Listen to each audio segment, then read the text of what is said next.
A radio signal from another world. Sir?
This man is not a hero, he's a criminal.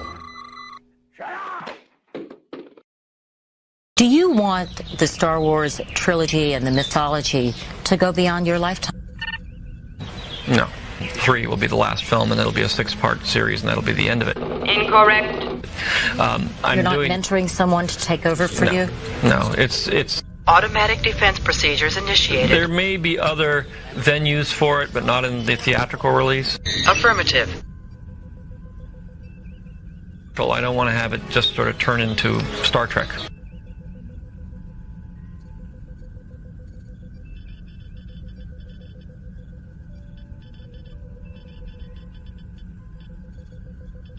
But I don't want to have it just sort of turn into Star Trek.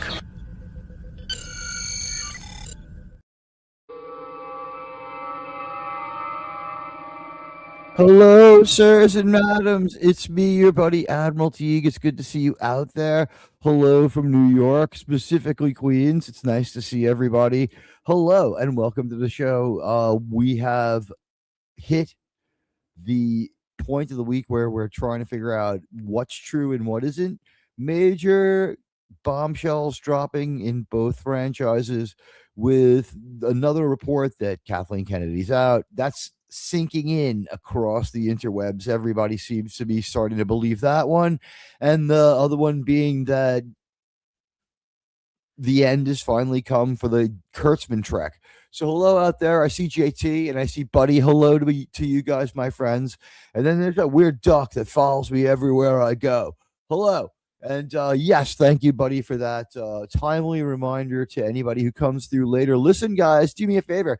We get a good deal of traffic here, but like a lot of people just don't have the notification bell on.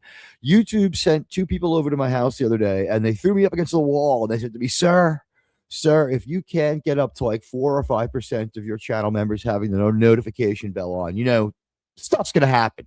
And they laughed. Now, how do I know they were from YouTube? They didn't say it. I mean, they didn't say specifically to me that they were from YouTube, but they were. It was. But the fact that they didn't say it is kind of proof in and of itself. We'll talk about JFK and how he was involved in what happened to himself in a moment. But first, JT Kirk. Why is this show so effing awesome? And why is it stylistically designed to be that way? I'm glad you asked.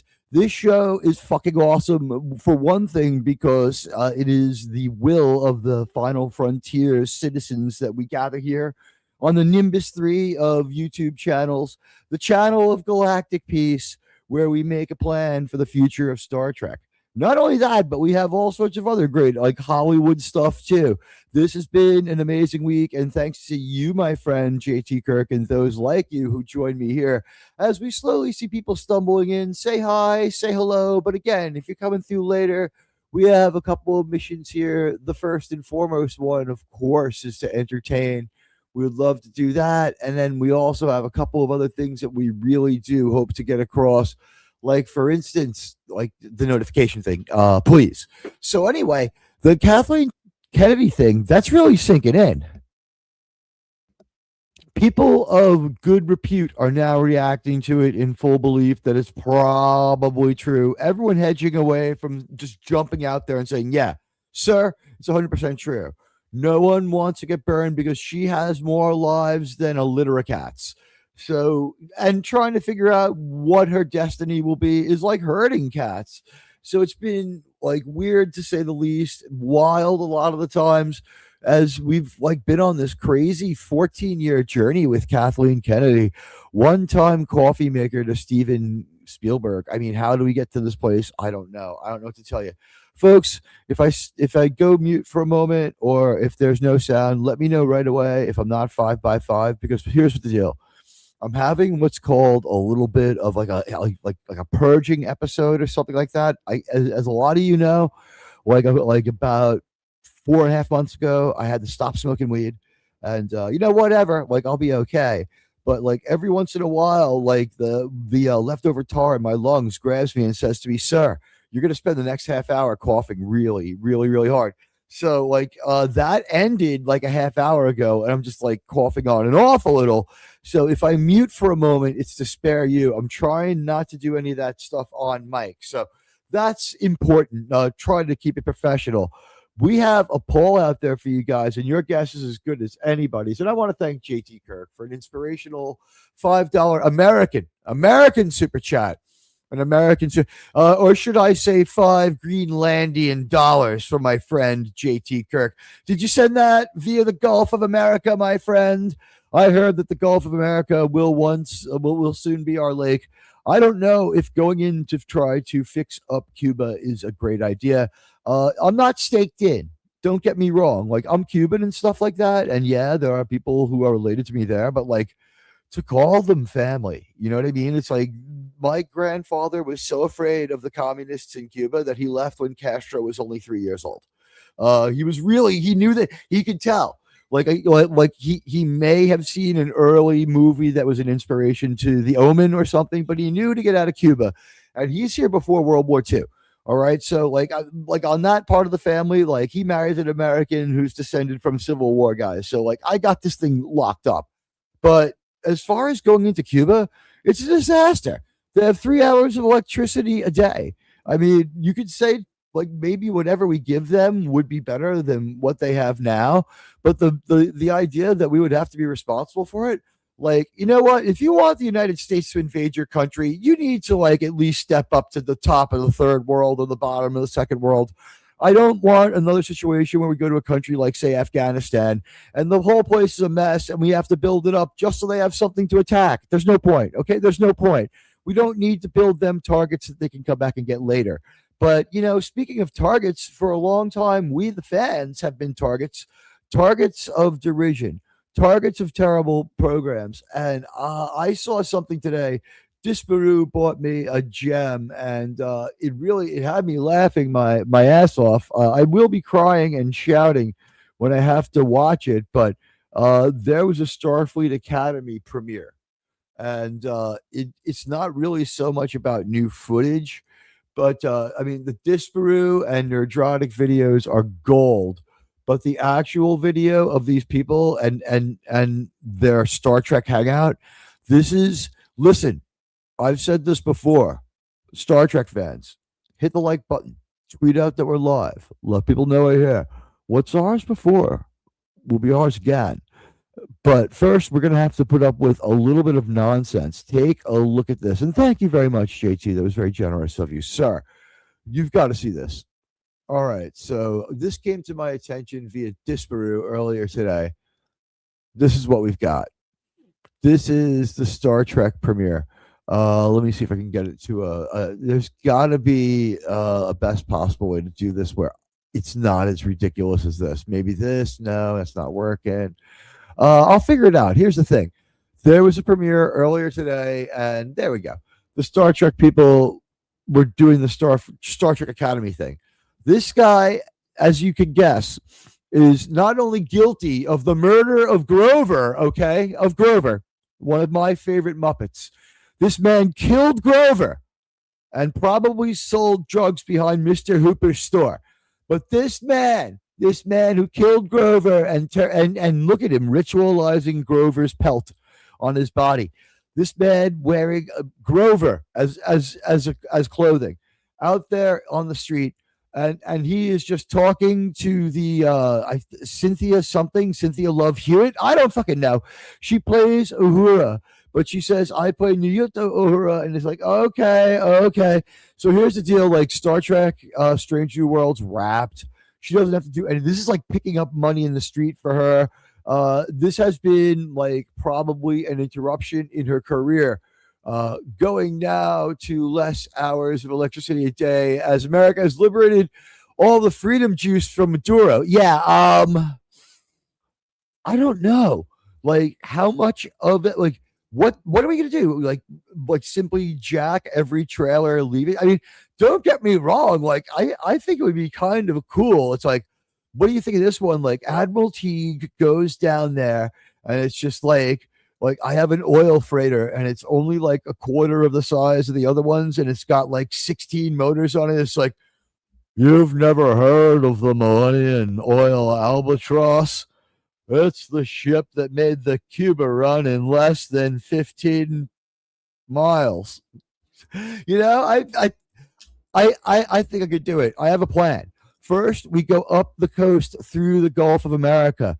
And then when we get near to Louisiana, I have a plan. Now, a lot of times you can't trust your crew to stay on the ship. I'm thinking keep them on the ship and make them pay me $1,000. Now, when I get within sight of shore, if they all jump overboard and screw me over, I'll keep that money. Okay.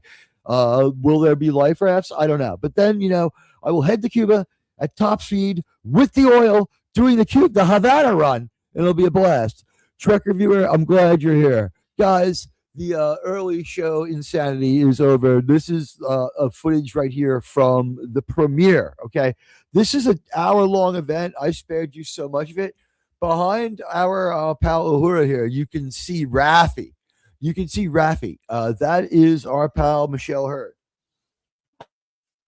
Thanks to Sydney Sweeney, I saw Michelle Hurd in a movie called, it was Taming the Shrew, but it was called Anyone But You. And she played just like a role that was befitting her, and she was fine. Like it might just be Kurtzman. Like Raffi might be an okay actress. Like the rest of her resume, not a disaster like Star Trek. I'm not saying she was the greatest thing that ever happened to SVU, or she'd still be there, but her Star Trek career, doesn't really do her ability justice. So she's okay. But Uhura here, she's talking to this guy. This is our they, them Klingon guy. Now here's the Klingon who wants to be a doctor. Now, as weird as this is, almost like an elf that wants to be a dentist, our Klingon who wants to be a doctor, he wants to be a doctor. That's his thing. That's what he's gonna try to do. He killed Grover. He's wearing a vermilion suit and no shirt. I don't know what the hell's wrong with him. They go split screen and they show that chick just in front of the opportunity board. There's Mary Wiseman behind them. Sorry, I'm just coughing there for a sec. Avatar's easier this way. I can watch and see if my avatar's popping. I guess this woman is a member of the Academy cast. I don't know.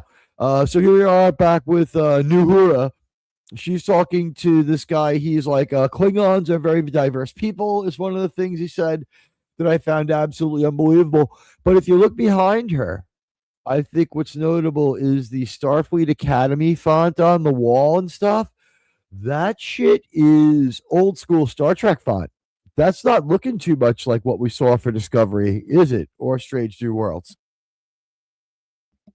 We're leaning into the movie era font for the original series.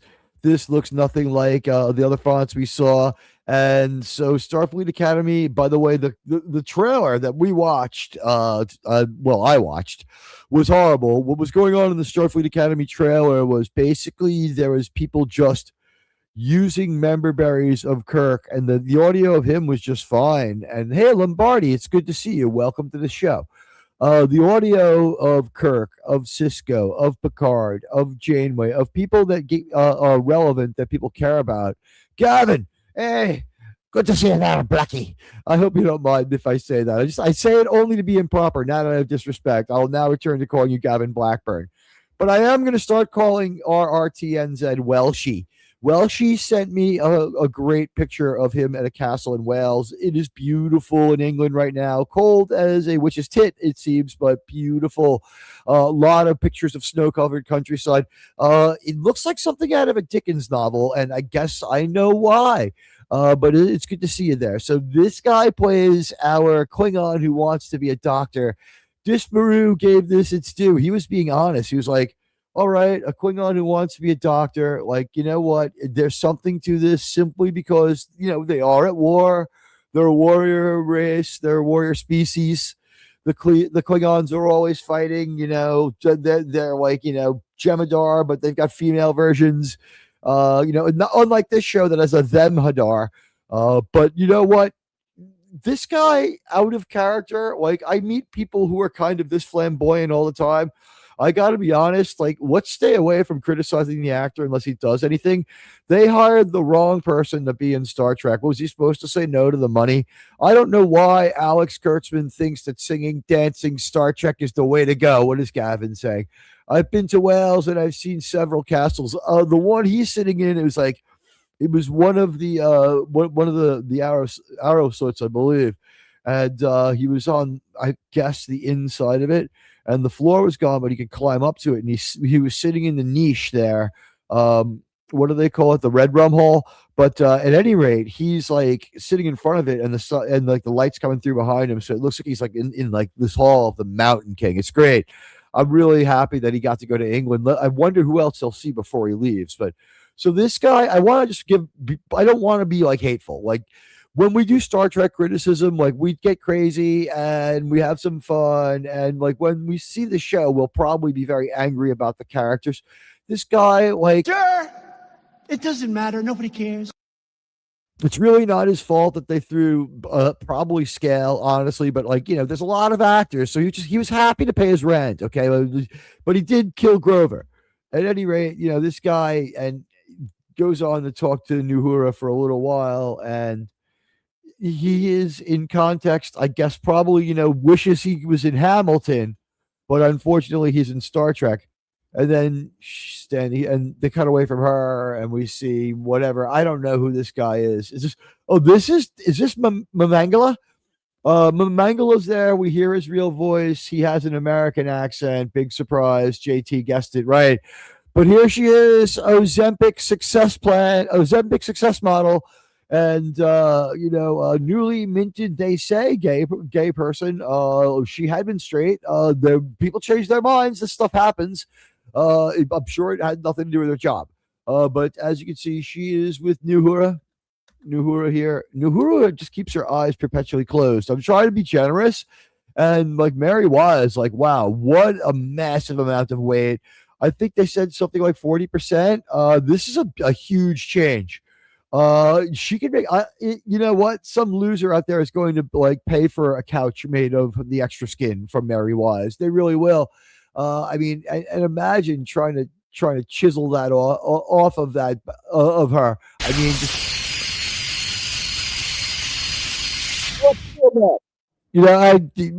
all right. So this is Mary Wise. We're happy for her that her weight loss journey has worked out. Nuhura and her talk. Now notice Nuhura has a note card. Look at that note card. I'm going to turn on the camera. I'm small enough now that I can I feel secure. All right. I'm tiny enough now. By the way, how great of a Blade Runner shirt is this? Like, look. I don't know if you can really see it, but it's just like, it's the unicorn. And underneath, it's like the unicorn is made like by looking straight up at the skyline, and Deckard is like running at you with his weapon. So, don't want to show that too much. It's too realistic, but it's a pretty cool Blade Runner shirt. It's good to see everybody out there. Did anybody stumble in while I wasn't looking? It's very brown, foggy cloud in the wind. You know what? Is that what happens when you do the Ozempic? Did you have like uncontrolled like fecal farts? I don't even know. Well, yeah, you can see that note card because the boobs are so dang big. Yeah, Nuhura's okay looking. They don't like really showcase it in the show.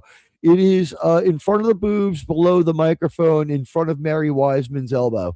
There are note cards with giant print on them. Okay, fair enough. I mean, giant print, you need that. I mean, you're reading on the fly. She's doing this live event. I don't know if she has news presenter skills. She's nice. Okay, she is nice, but she didn't know what to do. And there was a couple of moments here and there where they didn't have note cards, so she didn't vamp. That she didn't try to talk. I don't know if this is because she's aware that like this is a hypersensitized fan base that is going to a stillborn show's premiere and that this is all nonsense and no one really cares. And she's lucky to be getting her $1,500 to $2,500 to do this because that's what kind of money we're talking about at this point. I mean, it's a month's rent. Don't get me wrong, she's happy. But Mary Wise, she's like, oh my God, I got like $300 to come to the premiere and drink tickets. I mean, that's what we're operating with here.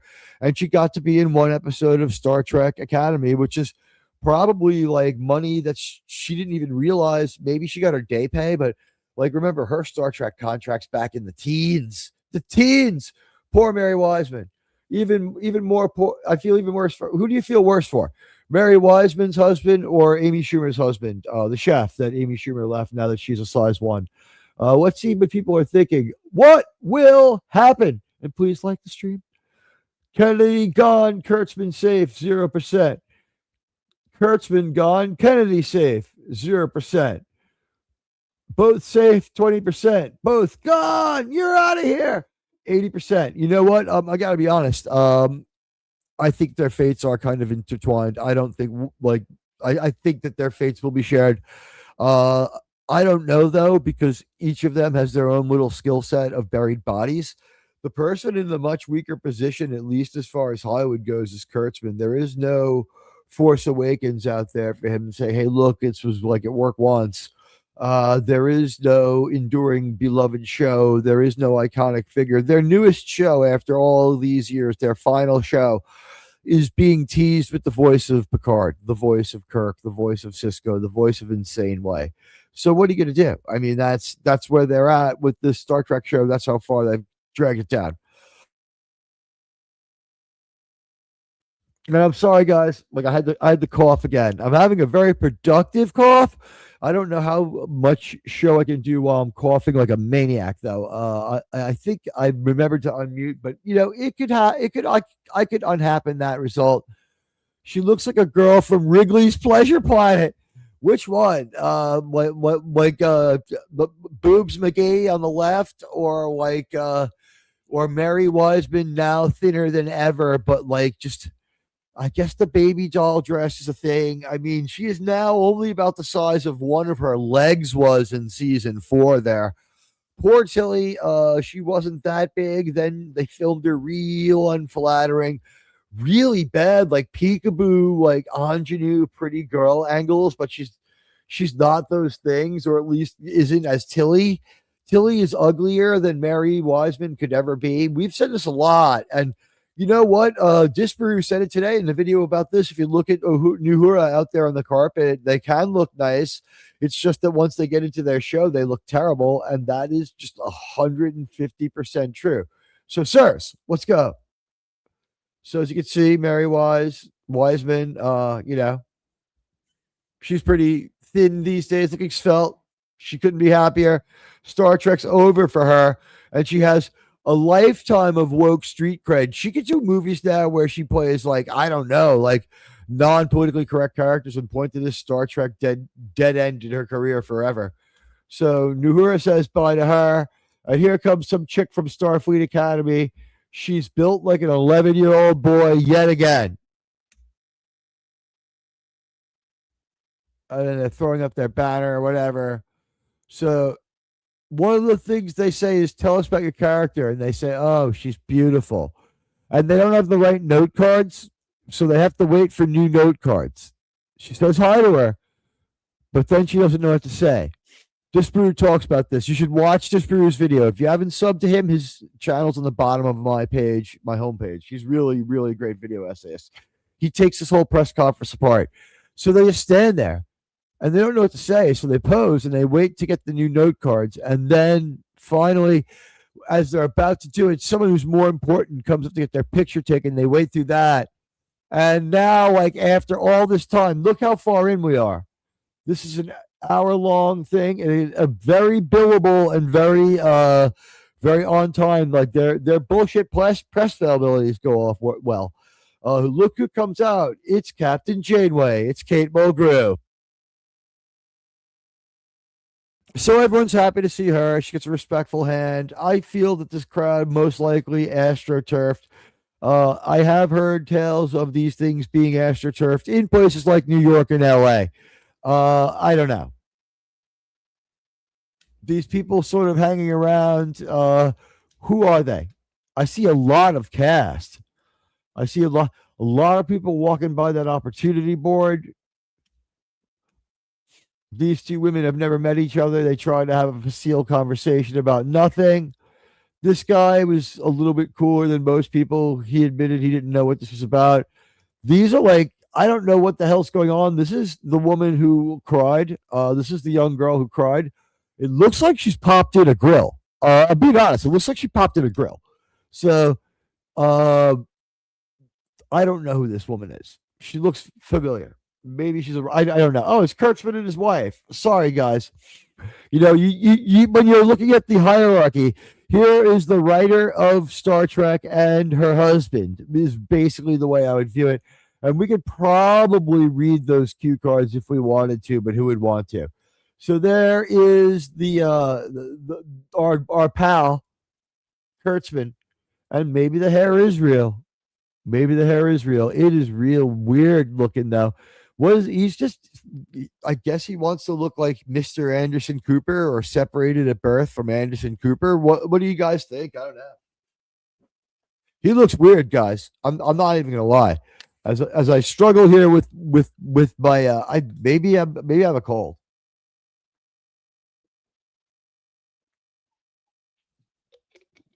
Sorry, guys, have to wet my whistle a little. Yeah,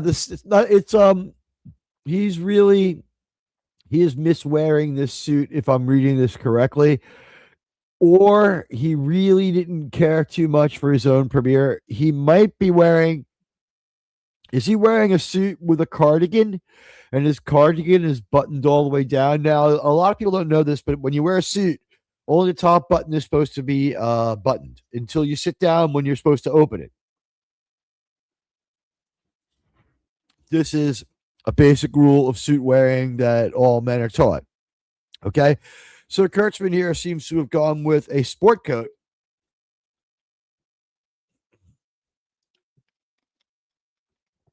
What can I tell you? He fancies himself an artist. So he's going with this look, and he's got his cardigan, and his wife's got whatever. It looks like an optical illusion dress in a different color scheme, doesn't it? So they're talking to Nuhura. And I mean, look at that look from both of them. And Kurtzman's just like, Kurtzman doesn't do any of the talking. His wife's mouth was moving the whole time. Look at that. The Kurtzmans come over and say hello. We see these people that's like, look how weird it is. It's like, let me just take this back a little. We're talking to this chick. She's supposed to be our like TNA girl, I guess, for Star Trek Academy. I know nothing about this person or nothing about their character. But they don't know what to talk about for a while, so they wait for more cue cards because they won't even vamp. If Alex Kurtzman was my boss, I probably wouldn't vamp for him either. God knows he'll accuse you of making a microaggression while you're speaking and try to claw back some of your pay. He's that broke. Who knows? He probably doesn't have a big future in Hollywood after this. A lot of people just milling around. There's Kate Mulgrew in the background. There we see Kate, looking good, beautiful in a black velvet jacket. Nuhura is pretty sporty looking. I mean, Nuhura, you can come by, and then they go to this photo op, and it's just like whoever. These people are cast members, I guess. And then, like, literally, it's like diversity time. And we show, like, look how briefly we show these people. It's like, here comes a cast member. Here comes another cast member. Oh, I took it back too far.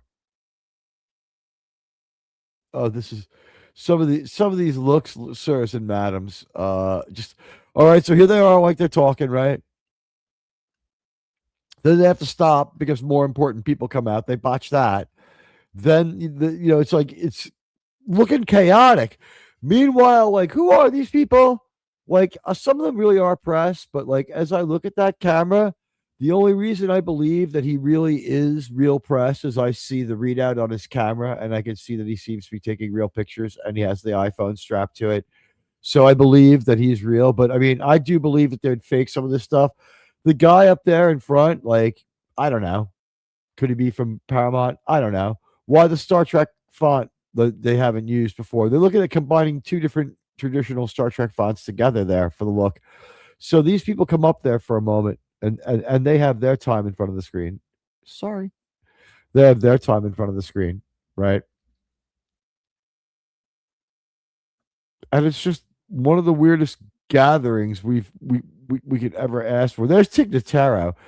Is it me or is Tig Notaro sort of have a Keith Richards-esque kind of swagger there? So let's pick it up where we were left off. So that this chick they like describe your character, and one of the things she says, well, of course she's beautiful. What a tough thing to say about yourself, huh? She was okay doing it though, so she gets out of there because she doesn't know they botched her opportunity time. They only have so many minutes to get this crap in. People go up there, get their picture taken, and I gosh darn it, I did it again. There's the Kurtzmans. I mean, we could take it back from here because they're the ones who are getting their picture taken. It's so weird. It's like, here's those people getting their picture taken. This is where we cut away before. Then we go forward. Here comes some people who are diverse. Get them in there quick. Then, like, right back to Kurtzman. And, like, so, like, the rule is intact here. 2 women to 1 man. And, like, they have, at least 1 woman is of color. So they're staying away from any controversy. Did anybody come in that I didn't say hello to? Let me take Gavin's comment down. What was I thinking? I'm sorry, guys. Sirs, madams, I apologize. You know what? It's a beautiful beach. His wife is looking at him like, behave, you aggressor. What must their home be like? I'm guessing his and her bathrooms. I'm guessing his and her bathrooms. Or there's like a urinal in the upstairs bathroom in case he has to pee, but he has to go like take sitters downstairs. And you know what? What am I talking about? This is Alex Kurtzman. He doesn't need a urinal. All right, that's just my opinion. By the way, we're having a notification drive. Not a lot of people have their notifications turned on. Could you turn them on for me? Do me a favor. It'd be great. I'd love it. At any rate, Starfleet Academy premiere. Here we have the Kurtzmans. Yeah, her eyes are up here, Alex. He is looking at him. All right, so he's like, whether he's straight or not, I don't know. Like, I still don't know with Kurtzman. He's married. I still don't know what his deal is. There have been married people. Rock Hudson was married twice, all right? All right, the first wife divorced him for cheating with women, all right? Okay? Sorry, guys, I had to turn off the... what happens is I turn off the microphone because I have a coughing spasm, and then I mute. So then I leave the avatar on for a minute so I can see the avatar popping in, make sure I have sound. What can I tell you? I'm paranoid. So there they are, having their little chat. If you notice, his wife did all the talking. Now he has some talking to do. He starts talking at 33:20. And then his wife takes over. So from 33:20 to 38:50, for the 33:20 to 33:50, he answers a question. So he speaks for 30 full seconds. Then she asks the next question. The wife answers it for him. Okay, I mean, it's ridiculous. Then at 35:40, I'm sorry. Then at 35:40, he's asked another question. And his wife takes it. Then he says, yeah. Then he laughs and walks away to follow his wife to get some wine. That's, wow. Alex Kurtzman, really just living it right there. But who can blame him? He's got nothing to say. Keith Richards, ladies and gentlemen, made it to the premiere. It's actually Tig Notaro. Tig Notaro, cancer sucks. I'm glad she's okay. But I mean, this character, like, what's their relevance? Like, what would they possibly be able to contribute to these people 900 years in the future? She's from the past. Do they all teach like a steampunk history class and how to, like, what would we do with someone from 900 years ago? It's like, sir, I'm going to teach you how to make a mortal blade. Sir, we're going to say an incantation now. We need the ring of fire, sir. Sir, we're going to make a mortal blade. I mean, what would I need? Like, sir, we're going to figure out who was a witch and who was not. Like, what would someone from 1,000 years ago be able to teach us at school? What would they be able to do? So, like, these people are teachers at Starfleet Academy. And, like, I think what happens is we'll see all of them for one episode. And it'll be so wonderful. These people, like, shipwreck from our past. So, Tig Notaro, she's like, I'm glad to make money. And I guess, like, whatever, she's like a feminist or lesbian comedian is, like, basically her thing. She has no business being in Star Trek. That being said, her acting tracks the rest of the cast. She's not standout bad. She's like, check you later, weird lady. Bye. So then we go back to split screen because there's just so much happening here, and we have to have our banner ad in. And is that Kellyanne Conway and Leslie Jones? I mean, who are these people? Harvey Weinstein. Oh, no, that's Paul Giamatti. All right. Ladies and gentlemen, there he is, son of former commissioner of baseball, Paul Giamatti. I messed that one up. I'm sorry, guys. I did it again. I'm such a terrible, terrible host. Okay, wait, I found Tig Notaro. There's Tig Notaro. Look, Tig Notaro does her best. She doesn't know why she's there either. So she's not about to turn down money. Here we go. Son of the former commissioner of baseball, Paul Giamatti, the man whose father kicked Pete Rose out of baseball. Pete Rose had to bear that curse with him for the rest of his life. Paul Giamatti seems to have taken all of the pain upon himself. He is one woke weirdo having asked to be on this show.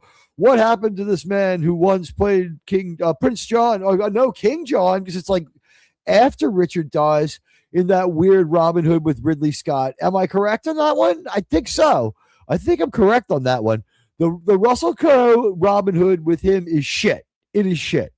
But there he is. I think he's our villain. He has a checkerboard on his head. Then we do a family shot. Yay, look at all the people. Yeah, look, there's the EMH. Yay. Oh, look at all these people. And there's Holly Hunter. She's 70. Or she's 70 fucking years old. She looks like she's like 40. How much it's crazy how much surgery she had. I mean, she was always a cute little lady, but she's tiny, and she's like, where did they get the skin from? Did they borrow it from Mary Wiseman? I don't get it. Let's see what you guys are up to out there. Let's check on the chat. Oiler Greg's rolled in. Hello, Oiler Greg. It's good to see you, my friend. And it's good to see that great old Oilers logo, that good old football. You know, when football was a game, I watched the final Jet game. I watched a man who was intellectually inferior to myself coaching this team. If I was the coach of the Jets, I would immediately put together a search committee to find a qualified, experienced head coach. And I might even call up, remember former Minnesota Vikings coach Mike Tice? Mike Tice had a cheapskate owner. He made the playoffs like 4 times in 6 years and was fired for scalping his Super Bowl tickets in the parking lot of the Super Bowl because the Vikings were so fucking cheap. So then they kept his entire salary in the fine, and he had to coach a whole season of NFL football. And it was like a winning season where he didn't make the playoffs, but a good season for $50,000.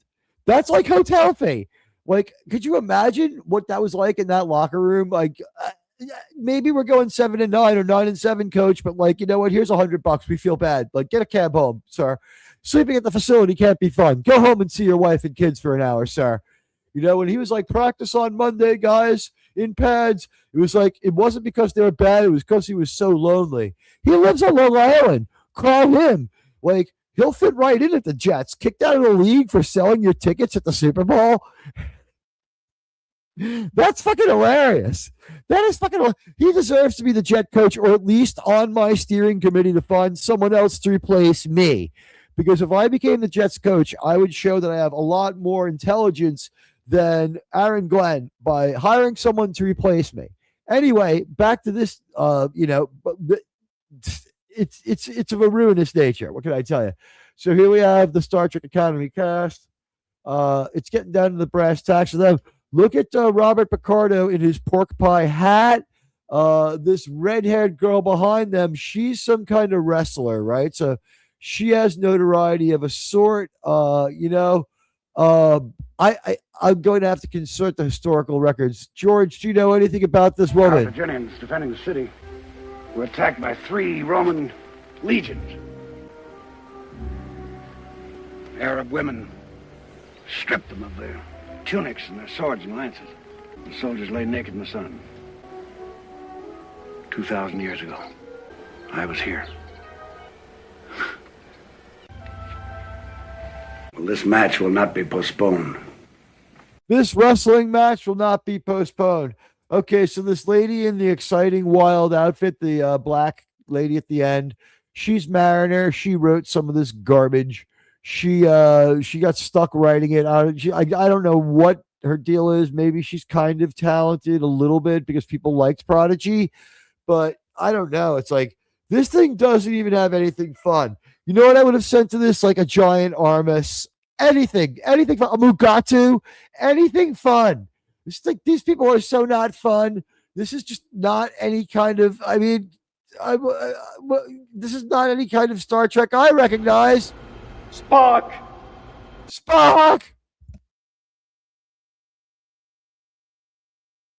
Excuse me, guys. I'm coughing up a storm. So this is our cast and some of our writers. Yay, look at that. It's all diverse. And yay, like we kept the 2 women to 1 man thing going on. Everyone's like, gee, do I get paid now? Can I leave, please? Can I leave? Can I leave now, please? Tig Notaro's like, I need a cigarette. I mean, she looks like Keith. I'm sorry.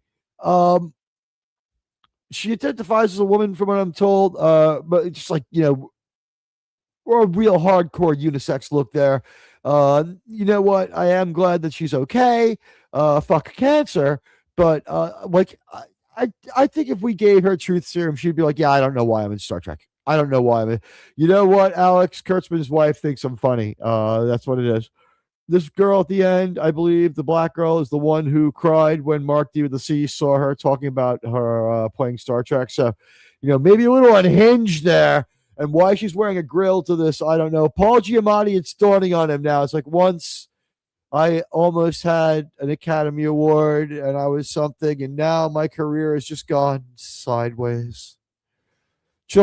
Look at his eyes. Look at this man's beaten eyes. Look at him. Fuck you, asshole.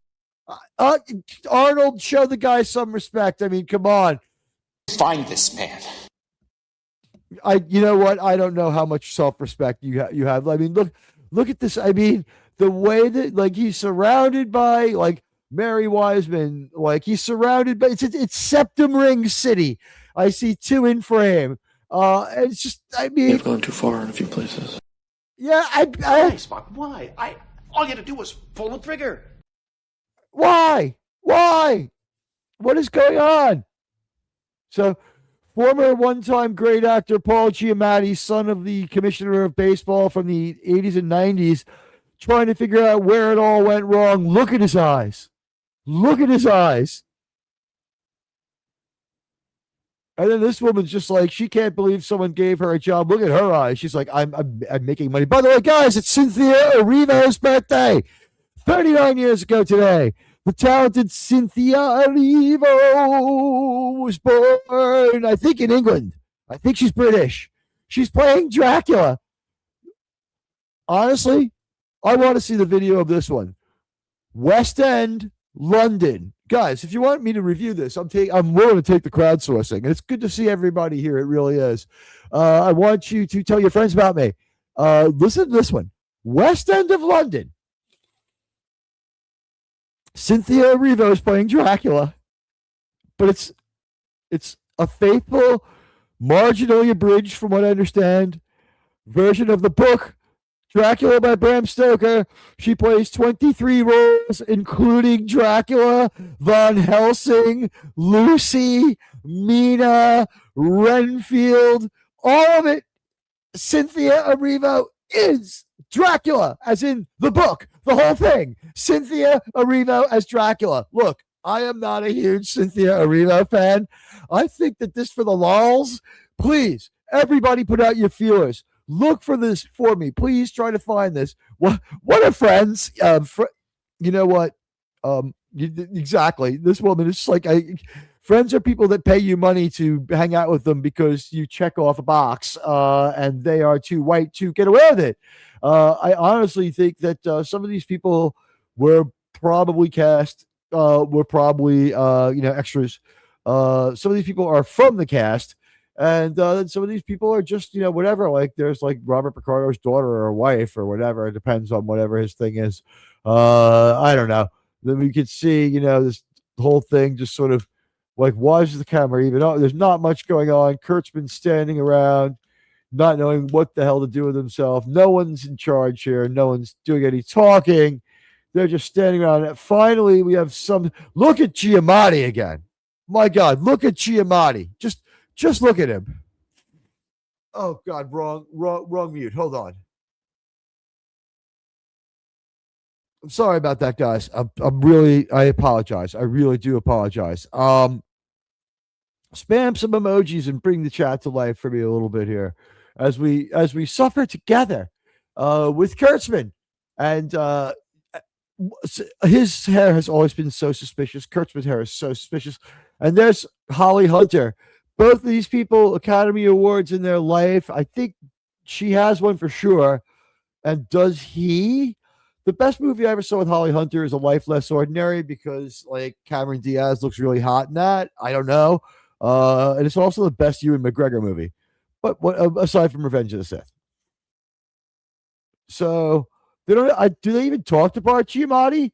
What is with this woman? Is she licking her upper lip? I mean, she's going. Yeah, she is. She's got some kind of weird grill, and she's like slapping the grill back into place over her teeth with her tongue. And she's got a septum ring going on. She's got like a ton of jewelry. Now, to be fair, she seems kind of okay. Like she's not like the meanest or worst person in the world. And this dude next to her, as Disparu pointed out, he's a Chad. He's just like, what are you doing this? She's like, I don't really know. And they're like, what's your role? And he's like, I guess you'll figure it out. And they're like, what was it like working with these people? It's like, they were okay. Like he did his best. Hey, Wallace Lang. Hello. Hi. I believe that while Alex Kurtzman, a.k.a. Ajax Kurtzman, is in control of Star Trek, it shall remain dead.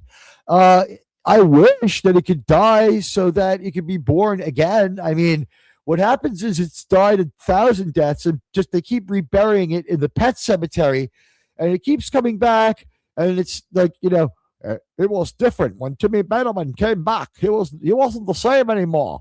So this guy just admits he doesn't know what. I don't know what I'm doing here, sir. And then you can see, her mouth without her like forcing the grill back up with her tongue. She's got like some kind of weird thing going on. She's just wearing a grill across her teeth. I mean, props. I'm from Jamaica, Queens. Hip hop culture, not a problem to me. I saw people dress like this all my life. Okay. If it seems strange to you, trust me, she might be just as nice as the next person, but yeah, that is some wild outfit, baby. I mean, like, even in Jamaica, people were going to be like, and I don't mean the nation of Jamaica, Jamaica Queens. Even in Jamaica Queens, people are going to be like, what's going on with that? Did you buy that at, like, did you buy that at Dollar Tree?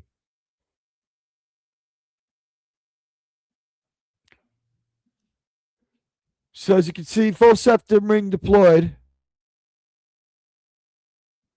All right, I hit the right mute button that time while I kind of coughed a little bit. I'm sorry, guys. Seasonal, and also, it is just like it's a grill of some kind, and like it's a fashion statement. It's a legit one. Now, some people could get away with it more than others. I don't think I would be able to get away with a grill. Then again, like, you know what? Like at these kind of things, I would be at they would have to come over to the buffet where Admiral Teague would have like a beer and like 2 plates of food. It'd be like eating away and eating away and eating away. It's like I would get out of having to say anything committal by having my mouth full. Renew on carousel. Renew. Yes. I get what you're saying. If there are any women watching, there's 0% of all men like septum rings. I got to admit, the side of the nose, that can be okay. The septum ring, yeah, I mean, really, like it's like pull the bull into the ring and spit in their eye. Moose alert. I mean, yeah, everybody says the same thing. Like, if you're going to yell and scream about bondage and oppression to then do something that sort of makes you appear aesthetically to have likened your own self by choice to livestock, you don't get to go around yelling at other people. I got the Logan's Run reference. I love it. And what should be obscure about Logan's Run? You know what the problem with Logan's Run is? They should have gone back and swapped Farrah with the star and had Farrah be the star. And then the movie becomes like 10 times more iconic because Farrah's in it for like 5 minutes. Just give Farrah more money, pay the original star the full amount, maybe figure it out. By the way, that was filmed in an unopened Texas mall. What a weird movie. Seeing that as a kid, as early sci-fi, trying to figure it out. Early sci-fi left with a lot of stuff implied. And Wallace Lang says hello. Let me put your comments up on screen. So anyway, she has an interesting look. I mean, this makes me want to move to Cobra Law and just be left alone there. I mean, what can I say? Yeah, justice for Farrah. Exactly. The burning bed. If Farrah had come over here, there would have been so much action. The bed would have caught fire. It would have spontaneously burst into flames.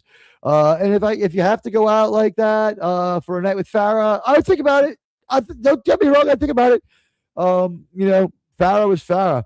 And you know what? That's one of the reasons why the Critical Drinker is such a genius. He found the unflattering footage of Ryan O'Neal, but it's like doubly unflattering because one thing that everybody knows is there was a lot of talk that Ryan O'Neal maybe was a little handsy in the wrong way with Farrah. And a lot of people feel that he got Farrah's son, Redmond O'Neal, on the fucking pipe. And most of Ryan O'Neal's kids who talk to him have a lot of problems. And that was one thing I always turned off the show Bones when he was on. He played Bones' father. Why you would want Ryan O'Neal near your movie is beyond me. Oh, man. Oh, God. Oh, man. Oh, God. Oh, man. Thank you, Drinker, for that. Thank you. Sorry, guys. All right, so I wonder what she even says. Let's risk a little. I'm wearing Vaquera. I'm wearing... All right, so she's just talking about what she's wearing. Sounds to have a local accent, like Northeast American. Oh, geez. Girl. I mean, she doesn't have Dragon Lady now, so I'll give her credit for that. But look at all that, like, that's a lot. Can you imagine going through security? Like, put everything in the bucket. It's like, I'm going to need 3 of those, sir. Oh, sirs and madams. And this guy's like, I don't even know what I'm doing here, sir. And she's like, you look a little like Ben Shapiro. He's like, I'm definitely not Ben Shapiro. I'm Latino. Leave me alone. And so whatever. And then like, oh, here comes our friend, the wrestler. She has bought her wrestling belt. So you two should shut the fuck up and let's go show her. Because Star Trek is so irrelevant that this wrestling belt, that this chick in this Mylar outfit, and don't get me wrong, you can come over, girl. You can come by. You can definitely come by. But this chick in this Mylar outfit, and hello, sirs and madams, like, it's just good to see everyone here. We are looking at the debut for Star Trek Academy. It drops this weekend. Dare we watch it during our own show? Do we have like some sort of Admiral Teague knockout punch next weekend where it's crazy? I want to talk to like Sean or JT and Germ and see if there's some kind of like Star Trek react and then still be able to pull off the Landman show all at once on the channel. I'll do the Star Trek React live on my other channel and then I'll re-upload it onto, no, we get too profane. I don't know what to tell you about that one. Excuse me.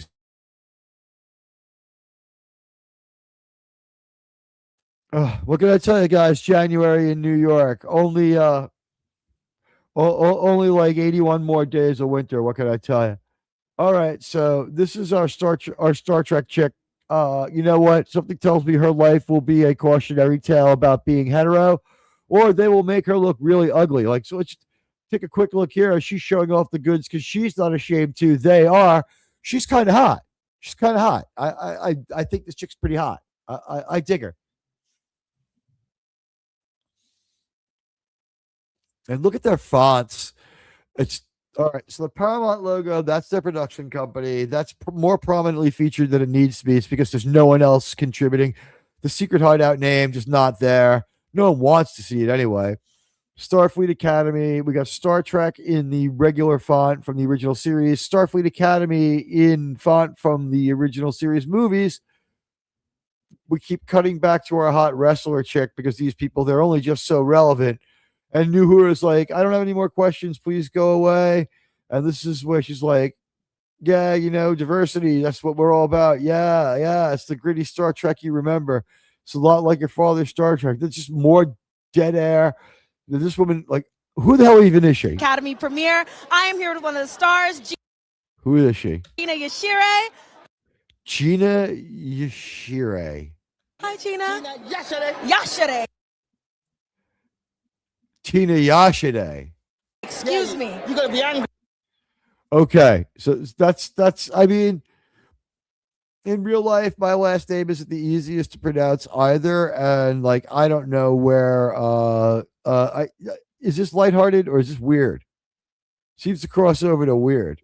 Like, There's Gina Yashire. Amused or angry? What do you think, guys? Hi, Gina. Yesterday. Yashire. What, the way she said it too, it's real aggressive. Excuse me. You're gonna be angry when you say it. That doesn't sound like that much of a joke. The thing is, like, how do you fire someone whose contract is already over, right? So whatever, she's flexing. Gina Yashire. Have fun with that with your already canceled show, Gina Yashide. That's that Nigerian's pronounced. Jesus Christ, is that so? You speak Swahili?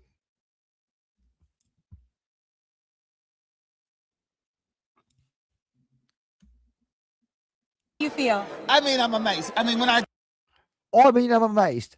So we got another British black lady here. And is she the they them Hadar? Is that what it is? Her figure, it's the they them Hadar. Okay. How she exists, we don't know. We don't care.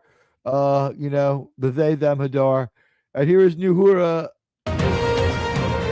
She doesn't know what to do. She's forced to vamp for long periods of time with no sound. You know, you can wave the camera, you can blow a kissy face at it. Then you talk to the tech for a little while. The floor producer here of this event, this woman with the headphones on, she's just like, I don't know what to do. Why am I part of this? I'm sorry about that, guys. I forgot to mute. You know, she's like, oh, here are your questions. Here are your questions. And my God, it's like two border collies playing under a fucking blanket. That woman's ass. It's so. Oh my God, did I just say that out loud? I thought I had been muted. Oh well. There goes the body positive anything for Admiralty. Their music sucks. What does this music have to do with Star Trek? It sounds like game show music. It's like, come on down. Like, you've won Star Trek. Like, please bid on the viability of the Star Trek franchise. Like, $5,000, sir. Boop, boop, boop, boop, boop. You've all overbid. It's like, what's going on here?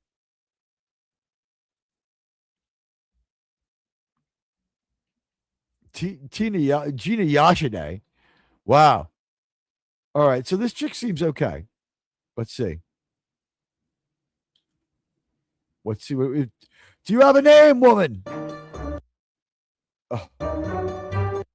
Oh God. What is that? Like, why are they playing the Nutcracker Suite? It makes no sense. All right, so here comes Nuhura again, and she's all pumped up to tell us what's going on.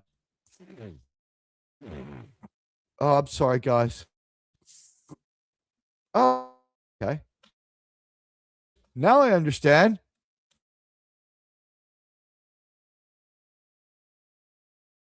Gold. And the gold intercontinental.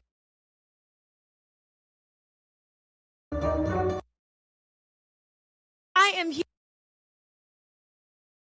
This weird, stupid music, and my functionality buttons do something different on every screen. So I'm sorry if I end up sneezing or clearing my nose. I'm really sorry. I'm doing my best to mute. It sucks.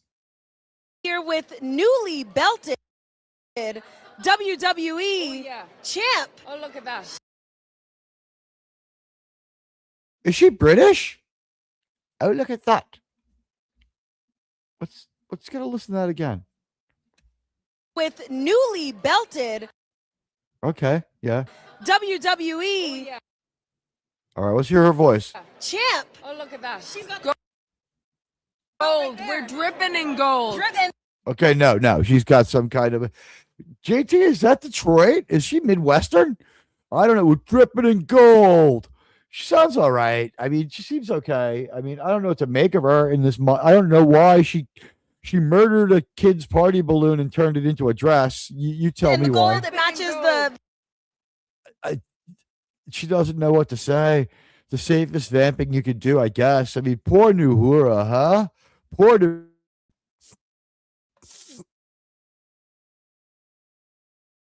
corset. Yes. So tell me what exactly you won last What did she win?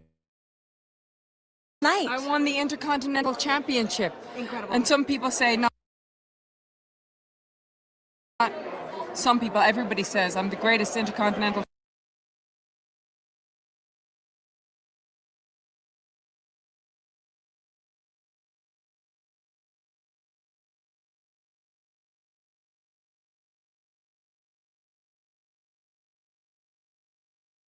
There we go with the microphone. Okay, so she's the Intercontinental Wrestling Championship.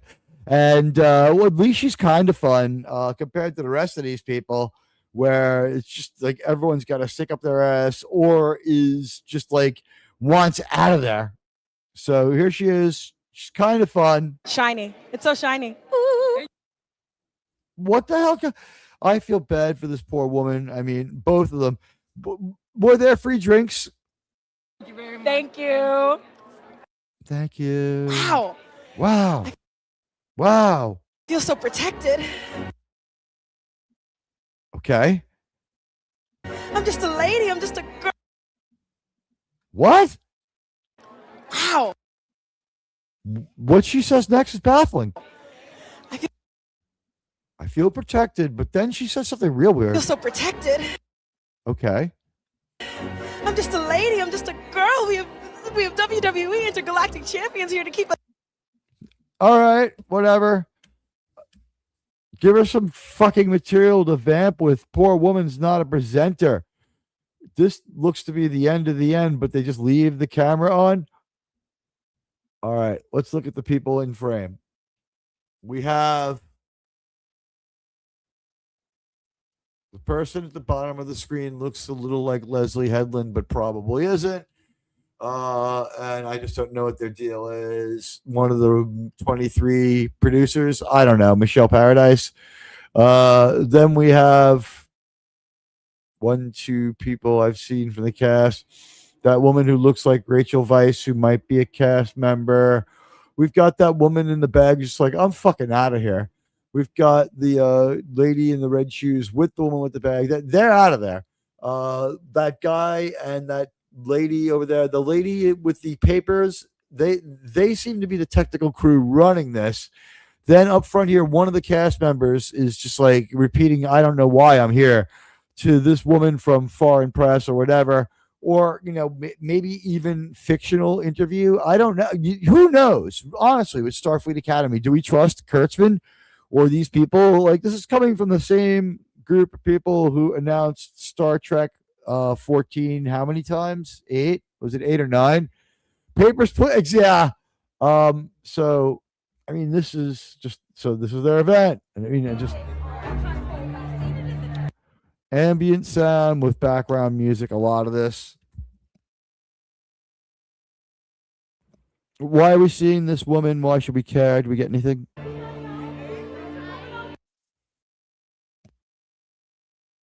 This has almost a mashup look. If this was edited later, why didn't they do a better job? It says live. To be fair, it says live.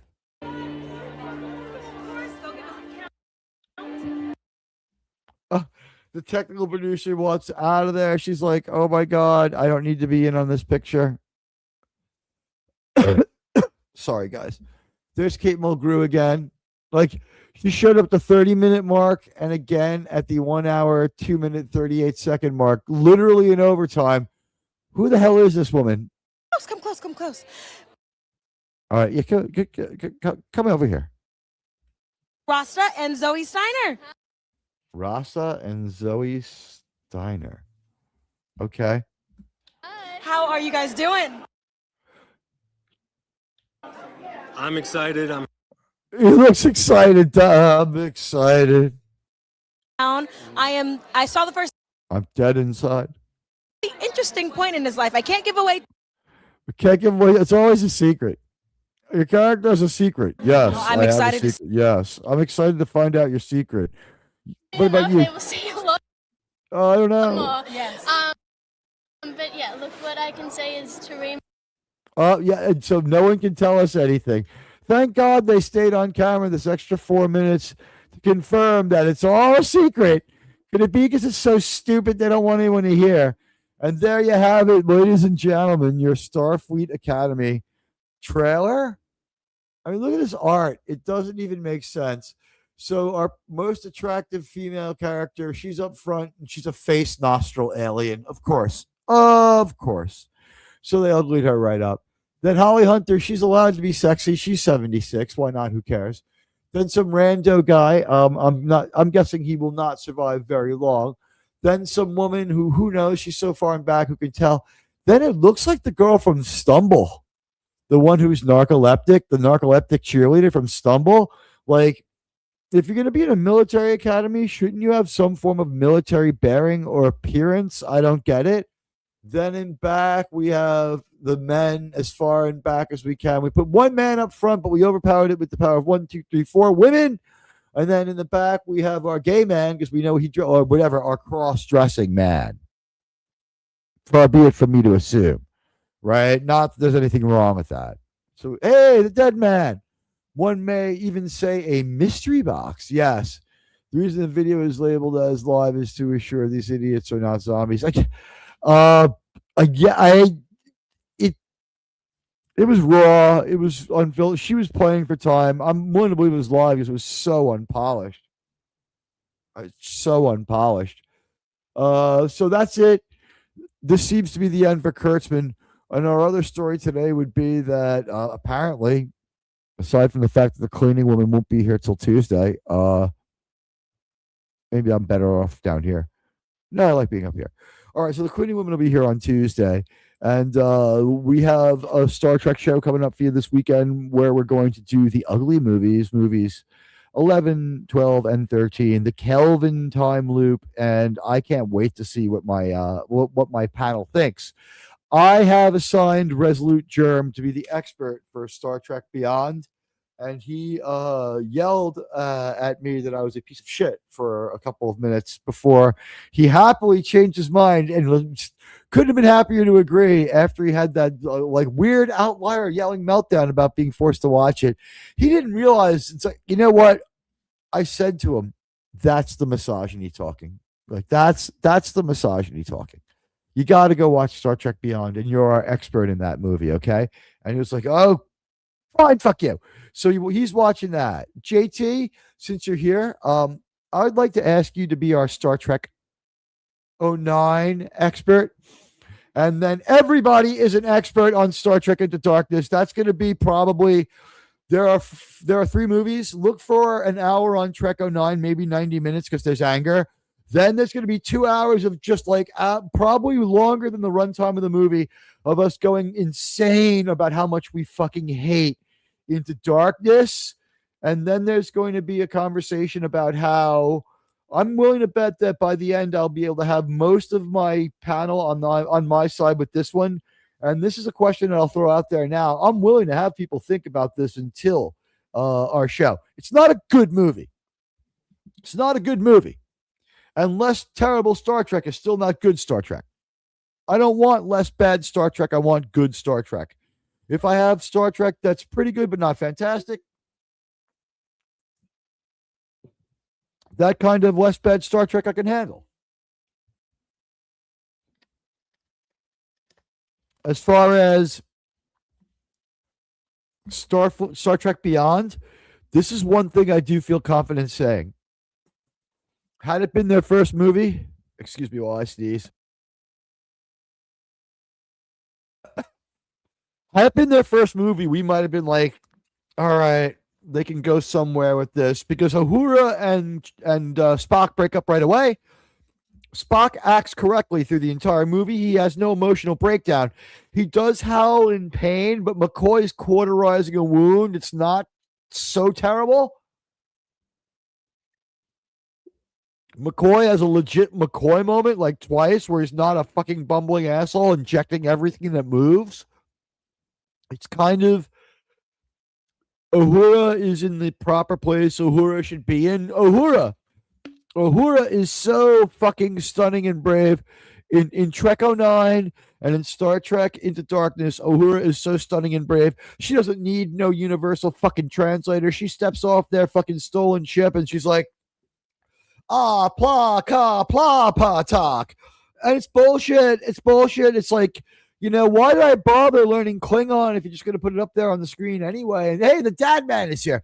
Dadman Walking 55 is an excellent YouTuber. Buddy, if you could do me a favor and harvest Dadman's link and put it in the chat, that would be helpful just a little bit. I would very much appreciate it.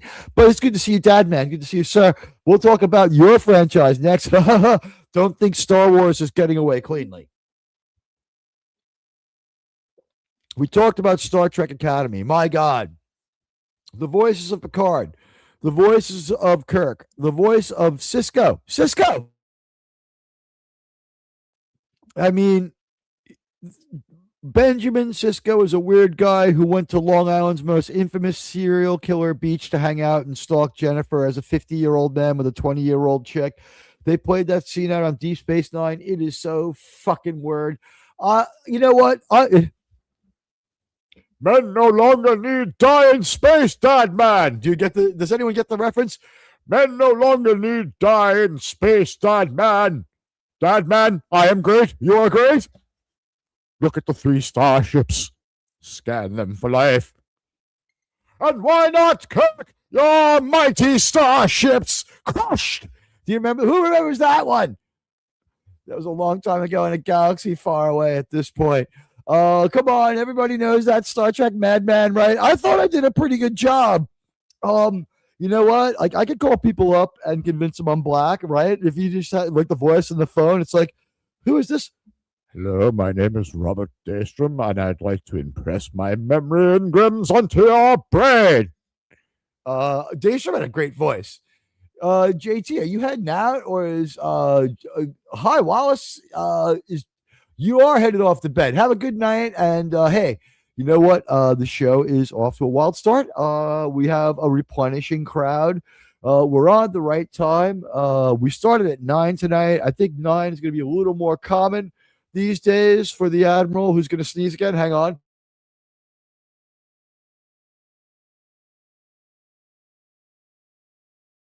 At least it's a productive cold. Oh, my God. At least it's a productive cold. Hey, Radioactive Actual, it's good to see you. So anyway, guys, over on the other side, we have the Star Wars thing going on, and they say Kathleen Kennedy's gone again. The reason why the Puck magazine thing was such a big deal was the Puck magazine guy used to be Hollywood Reporter, I think, or one of those. All right. What will happen? And please like the stream. Kennedy gone. Kurtzman safe, 0%. Kurtzman gone. Kennedy safe, 7%. Yeah, she has sticking power. 36% think both safe. which would mean 42, 43% about think that that Kennedy's going to be all right. So only about half of Star Wars fans buying this load of shit. They've tried it 3 straight years, right? Both gone. 57%. Only 57% of us have true hope. True hope that this long, ladies and gentlemen, our long sci-fi national nightmare is over. There has been a cloud hanging over the presidency, over Star Trek and Star Wars for nigh on these 10 years for Star Trek and 16 for 10 years for Star Wars and 16 for Star Trek. We have seen some of the worst content ever created.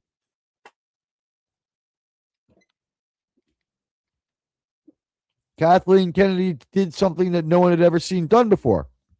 Created a streaming service show that disappeared off the streaming service. No one had ever seen that before.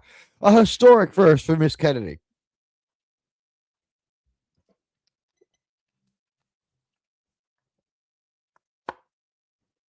Can you guys hear the super loud music from the car parked outside?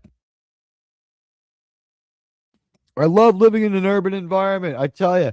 All right, so both gone is down to 60%, both safe 33%. Kurtzman gone, Kennedy safe, sticking at 7%. What can I tell you? I can see why. And by the way, guys, remember to go at live chat, or it cuts out some of that, filters out some of that slice of life stuff. The Star Wars rumor of KK has been going on forever. I won't believe it until I see it. Yeah, she's got to leave with a box with her desk lamp and her plaque and her Saturn awards in it. She's got to be gone in a substantial way before I really, really can believe that Kathleen Kennedy is gone. And I'm sorry again, sirs and madams. It's trying to stay clear enough to speak. This was the strongest one ever because it's getting picked up and parroted all around. Star Wars Theory says he's pretty much accepting it. We don't know when this year she's gone, but it's this year. Could it be this month? Who knows? We don't have much going on for Star Wars. I don't see how she sticks around to the release of those Star Wars movies at the end of the year. If one of them's ready in spring, maybe she leaves after Starfighter.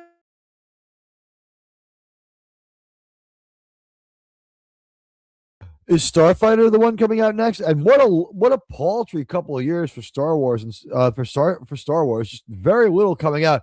KK will leave Lucasfilm in a pine box. A lot of people saying that she ain't leaving anyway except feet first. And I wonder myself if there's any way to get Kathleen Kennedy out of there, even if she's not the president anymore. Does she just have to be Skyped into everything? Is she like the emperor? It's like Commander Cody, somebody's got to stand there. It's like, it will be done, my lord. How much could she doesn't have to be there to fuck shit up anymore.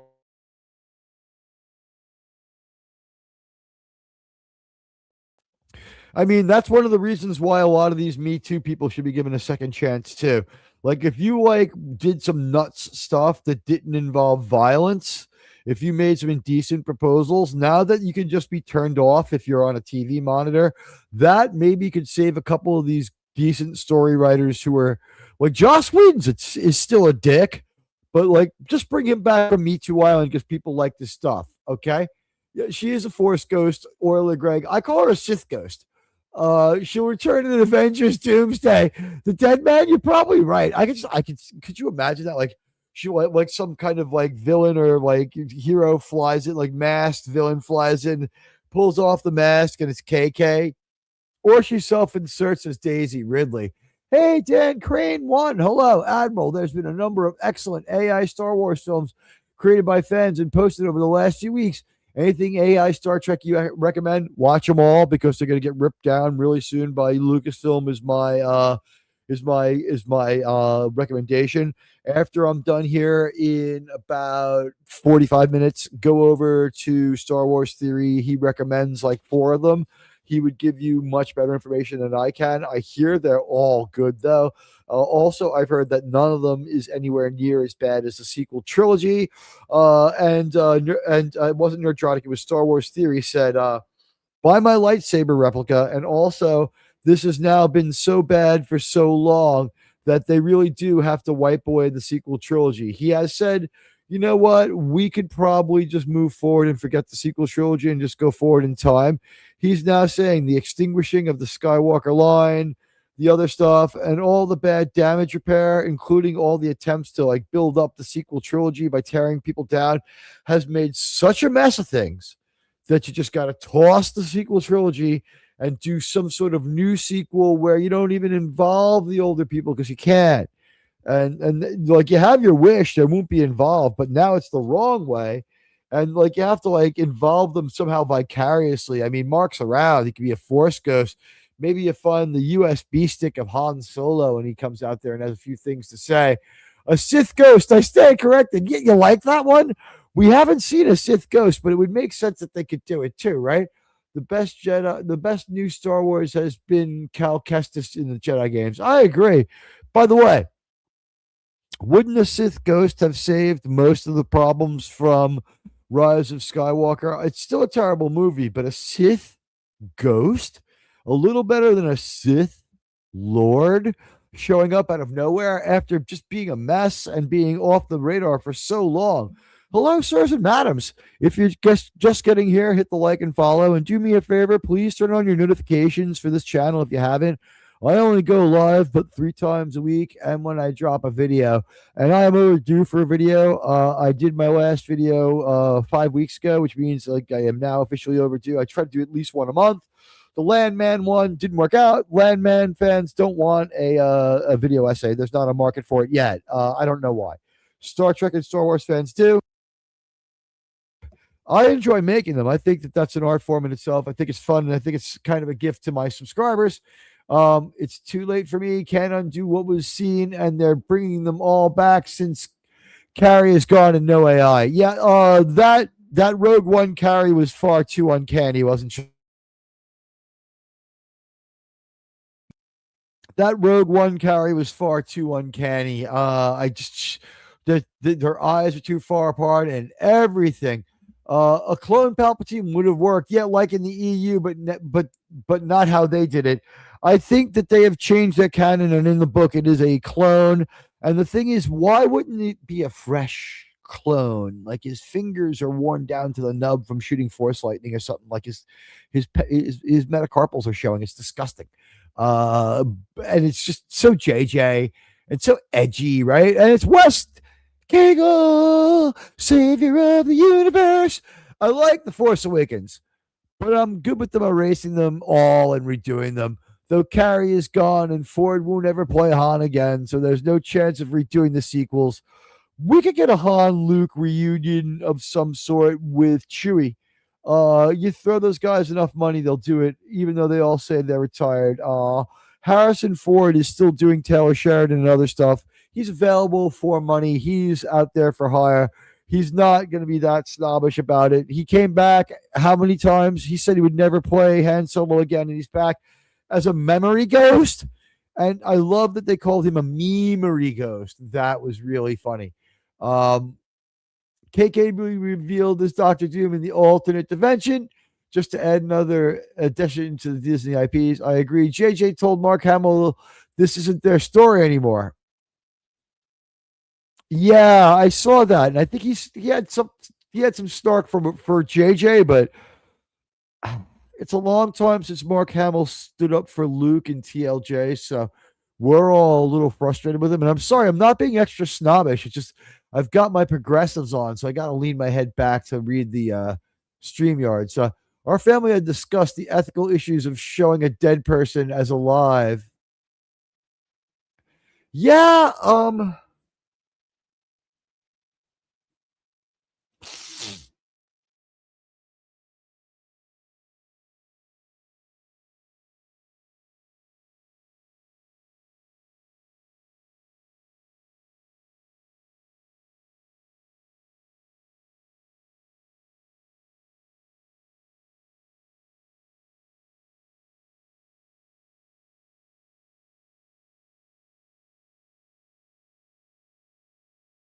and I'm muted now. Great. All right. What I says, I'm really sorry that I was I had the wrong mute on when I sneezed and cleared my sinuses there a little bit. I'm doing my best, but at least I'm a little bit like cognizant of it, just not like subjecting everyone to it. I am trying to just mute. Because, like I said, it's a productive cough. I quit smoking weed like 4.5 months ago. And now, like the last few days, it's like everything's coming up, just coughing.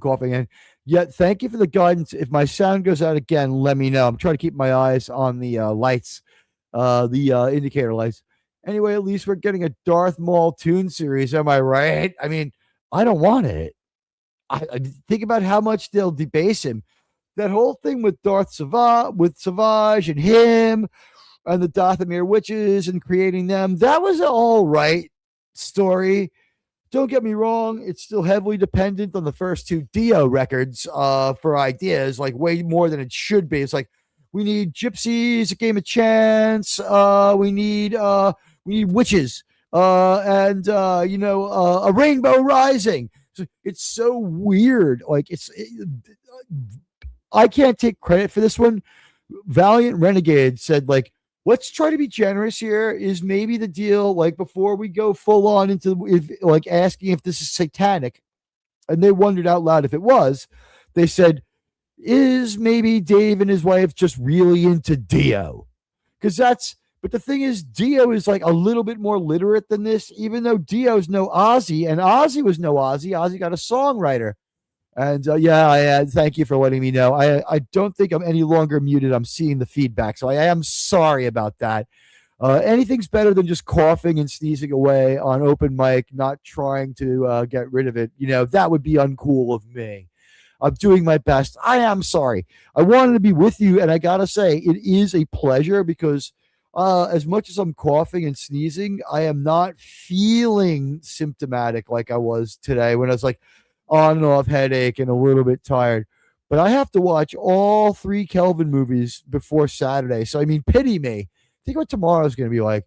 The only way it really works for me is a fully animated film or show. Having a CGI character in the midst of live actors isn't a creature is problematic to me. That isn't a creature is problematic to me. It didn't work. Didn't work with Han Solo, even though that was a long time ago. There's no way to make it. They can make it work now. We still don't want it to. Disney finally realized that despecialized was the way to go. Everyone's happier with their despecialized Star Wars. I can't wait to see that. And let's get it through to some of the other movies. Dadman says, hey, did you time out West for bringing up stupid Darth Maul crap? He's DED, is he? I don't see anything on my StreamYards indicating that I timed him out. Wes Giggle's he's got a comment after this one. You guys are messing with me. It's good to see everyone say hello to each other. Active hails going back and forth. Darth Maul died at the bottom of the shaft at Naboo. Exactly. West, are we going to have to go live and argue? I will say that bringing him back in, it's not in Clone Wars, it's Rebels, right? Bringing him back was done really slow and painstakingly in a way that could have been sold to us, but was overused and never, ever, ever should have gone live action. You know what? You may have opposing views on the Maul cartoon, but does everybody agree live action Maul? No. We don't want him part of like Crimson Tide or whatever it is. It's like, we don't want him as, you know what the problem with the Crimson Tide is, Dead Man Walking, is that Darth Maul has got a terrible throwing arm. He's one of the worst quarterbacks in NCAA history. And it's like, you want someone a little more like Arch Manning. You know what I mean? So somebody who can throw it way downfield. You know what? You talk about any member of the Mannings, you could say one thing. He had a mechanical arm. Okay, he can just throw that ball down the field. Although at the end, I mean, it was like a pretty lame mechanical arm for Peyton in that last Super Bowl, where he was like basically throwing the ball like 47 inches. It's like,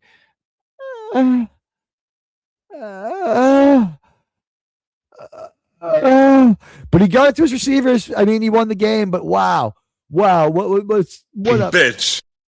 It's not a great performance. Hey, Miskatonic, it's good to see you, my friend. And we are just chatting. We talked about the Star Trek premiere. We talked about KK being gone. Let's see what people think. 16 votes, becoming scientifically viable. Kathleen Kennedy gone. Kurtzman safe 6%. Kurtzman gone. Kennedy safe also 6% now. Both safe down to 31%. Both. You're out of here. Gone. Run out of the game for arguing balls and strikes. Whoa, a whopping 56%. A lot of people just want them out of there. What can I tell you? And this Starfleet Academy show, a show that a show about nothing from people no one likes, a show that no one is going to want from people that no one likes. And I mean, Janeway's next voyage, Kate Mulgrew on spinoffs. No, I mean, maybe as the voice of a CGI Janeway rendered on a holodeck to recount what happened in the Delta Quadrant, that I would accept. I think that would be kind of cool. I would deal with that. These Starfleet uniforms look like shit on Starfleet Academy. Everyone's got asymmetrical clothes. That went out in 1999. Like Reese Witherspoon was like the biggest thing going at that point. And by the way, Paramount, the pumps are primed. Just flush this all out now. Just get it all out. You know what? Sometimes you have to lean into it and just purge these shows. I'm glad they're taking the hit and buying them so that they're not out there in the wild, where I think that there would be a really bad problem. But we got Miskatonic here. Yeah, Manning was Frankenstein, and all LA could say is Tebow was propped up by the defense. Denver won that ball because of defense and not Frankenstein. I would agree. They had the best defensive unit that year. My favorite Peyton Manning memory is watching him lose an AFC playoff game to the Jets, both at home and away in back-to-back seasons, to Chad Pennington, no less. He of the, Lee press-on arm. I don't know what to tell you there with that one. He was like Kermit the Frog with but what are you going to do? I mean, Chad Pennington was a great Jet. And when you're saying stuff like that, you're really in trouble. And by the way, this Star Trek thing, nothing prepared me for it like being a Jets fan, baby. Star Wars too. I mean, compared to what I've been through, the mud ball, the deflate gate, the butt fumble. I mean, nothing prepares you for being a Star Trek fan like being a Jet fan. My favorite Peyton Manning moment was the 4 years at UT and the 0-4 at the Gators. Go Gators! At Tennessee, he couldn't beat the Gators. It's true. Let's see. And then the other thing was we had his brother here. His brother was like bipolar. Eli Manning he was a totally different guy. If you look at his game by game, it's good because it could be either half. It wasn't like always the second half. It tended to be, but he was a different guy. Like he would have one great half and then come out of the tunnel and be someone else, or he would have a terrible half and come out of the tunnel and be great. It was like, I remember we were all saying either drink before or all through the game. Don't start at halftime or don't drink at all. Whatever you're doing, when you're playing well, do that the whole day. Don't switch what you're doing in the middle. So, hey, Jonathan. You know what? We have got a stillborn Star Trek show coming at us in the form of Academy. I don't see how it's going to entertain. We just watched the press availability for it and their premiere. It looked like shit. There was not a lot of interest there, and it was just all cast members, and they didn't look like they had a lot of money to AstroTurf this thing. You quit watching pro football in the late 1990s. The Cowboys ain't so good no more. Their quarterback is named after Apollo's brother from BSG. It's Dak. Dak Adama, I think is his name. And he's only okay too. He kind of sucks. And in the words of the great basketball and underwear salesman and basketball player Shaquille O'Jordan, may the force be with you. Everybody's having fun with the emojis. I'm glad to see you spamming them out there. Don't stop. Star Trek 90210 is too much of a compliment because 90210 was a really quality show for that time. It was groundbreaking and good in the sense that even though we're not 90210 fans, we can appreciate that when they made what they made with that show. And it's, again, not the greatest show, but it made sense. The characters had clear through lines. They put Dizzy from Starship Troopers in one season. People did arc a little bit. There was tragedy. A character dies after season 2. The guy with the cowboy hat wasn't working out, guys. They had to kill him off. Jack played at Mississippi State, just a stat ladder and not a winner QB. Yeah, you know what? I just haven't seen it from Prescott, especially like in the collection, like late in the game. I don't see it. It's fun using pictographs. 6.7. Agree. It is fun using pictographs. It is. Better to say Star Trek One Tree Hill. Let me think. It's not as bad as Joan of Arcadia. I'm sorry, it's not as good as Joan of Arcadia, but it is as obscure. And what are there, like 10 episodes? Like there was no interest in Joan of Arcadia, right? So how about Star Trek Parker Lewis Can't Lose, starring Corin Nemesis instead of Corin Nemec? By the way, you want to see a good grindhouse horror movie? Mosquito Man with Corin Nemec.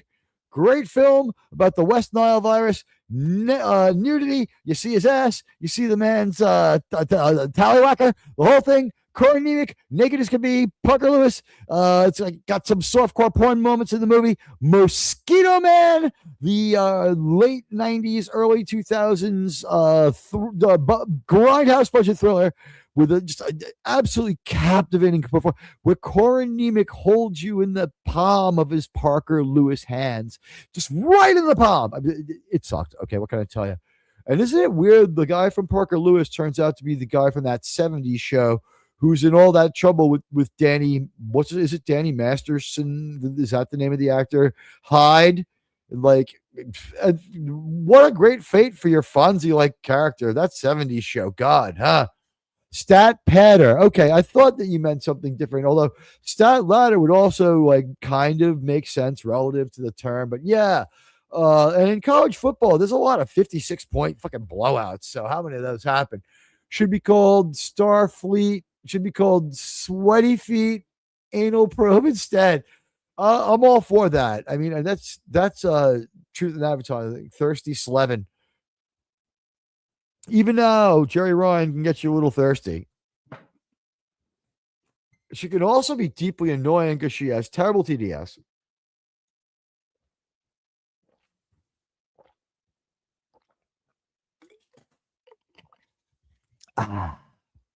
Nothing like a little non-sponsored, non-branded. I should cut the label off. They don't give me anything, but yeah, 80s Raunch was the greatest.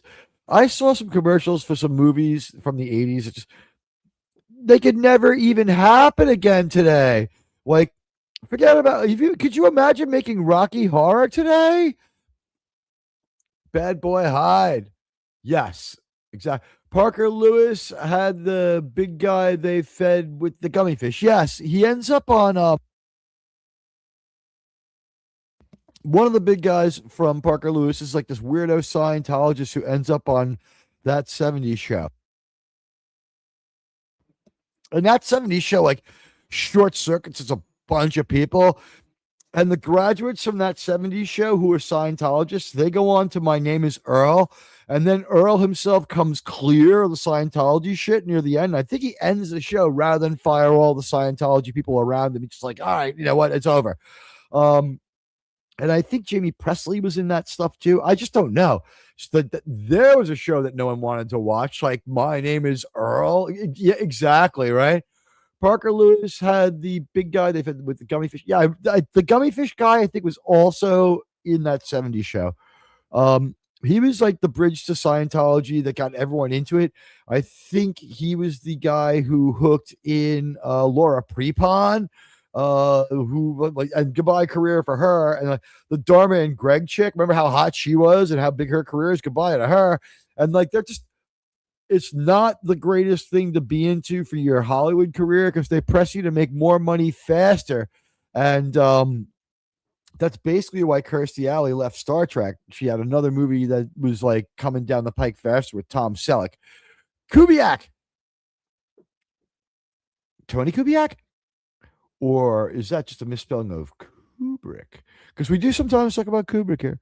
Although there's absolutely nothing, not a trace of Kubrick's ghost to be found in Starfleet Academy. I mean, the trailer for it was ass. The look for it is terrible. Their aesthetic is awful. Why they built the largest set of all time is beyond me. Parker Lewis, Corin Nemec, was a deliberate ripoff of Ferris Bueller, Matthew Broderick. That is correct. That is correct. And hey, Jonathan Hancock, thank you so much, sir. Take my hat off to you. Sir, I salute you. You know what? Member for 13 months, supporting me through thick and thin, having my back. I really appreciate you, Jonathan. Thank you so much for being part of my channel and part of my community. And you know what? I guess we need another member stream soon, right? The days are getting longer. Spring is moving in. We got to do it, right? Kubiak is the big guy from Parker Lewis Can't Lose. Oh, is that what his name is? All right. That's his character's name. Thank you. You know what? Stay with me, and we will save Star Trek. We've got some good Star Trek finally coming down the pike. It's just that it's going to get worse before it gets better. And the last chance Kurtzman has to hang on to Star Trek. Let me put this up on screen because it's such a great thing and a great vote of confidence. And I thank you so much from the bottom of my heart. You know, over a year. That's a lot of loyalty. I don't deserve it, but I thank you from the bottom of my heart. I really, really do. Do we need a 2-year badge, or do we just introduce a new 1-year badge and jump all the other badges up? It seems to me like people kind of really like the 2-year, the black badge being the top badge. I think maybe fully vested with the black badge is the way to go. People seem to like it. You tell me. Maybe we'll take a poll. It's, you know what, I gotta say, harnessing that soundbite from Patton. I mean, I've had a few good ideas in my life, but this one, Carthaginians defending the city were attacked by 3 Roman legions. Arab women stripped them of their tunics and their swords and lances. The soldiers lay naked in the sun. 2,000 years ago, I was here. Well, this match will not be postponed. This match will not be postponed. Your buddy Admiral Teag is taking it to those who would destroy Star Trek. Look, this is going to be the toughest part of our journey, all right? I feel like Adama here. This is much more of an Adama moment. This is much more of a BSG moment than it'll ever be a Star Trek moment. Go with it, Whitney. You ready? Listen. We look at the people who've given up on Star Trek, and we say to ourselves, are they the lucky ones?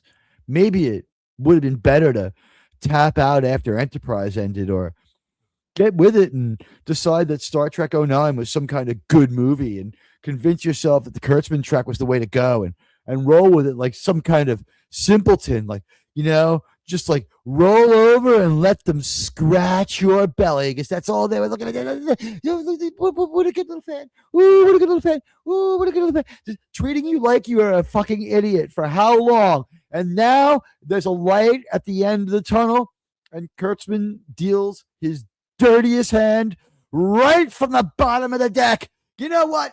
There are 2 people in this that I really do not like. I do not like Lion Kurtzman, and I do not care for low energy Giamatti. Okay? I don't like low energy Bart Giamatti. All right? With the dead eyes and an I'm dead inside expression. All right? You knew what you were getting into. It's been this bad for a really, really long time. Just step up and take it like a man. All right. I understand. You know what? This will be great in your book. My dad fired Pete Rose and other stories about the life of pig vomit. All right. That's how we met him. It's not a pejorative. He played the role of pig vomit in Private Parts, and he was good. He is a good actor. Why do you gamble? Is it drink? Did you say something at a party? Were you drinking too much? Like, why is Paul Giamatti got to do this penance of Star Trek? What did you like slightly Me Too somebody? Like, what's your deal, dude? It's like, or is it just like this is penance for a straight man in Star Trek now? You find this man. No. The basic problem we have here is a failure to transmit and communicate to us, the fans, a product that we want to see, a product worth watching. Starfleet Academy looks like ass. And it doesn't look like Starfleet Academy. For one thing, in all the scenes that we see, there's no fucking technology at all. Maybe a hologram appears in the room, but there's no technology. Those desks have less technology than my desk had in high school in the 20th century. Let me tell you, me and Nodrotic back in high school, and I'm not saying I went to high school in Nodrotic. I'm saying in like the same period of time, more or less. Like, it wasn't like Daniel says in Star Trek fucking Enterprise, where he's like, where I'm from, there's a quantum discriminator on the desk of every the child's desk in every classroom. You know what? We don't live in Star Trek Discovery, Star Trek Enterprise or Star Trek Discovery. But I mean, come on.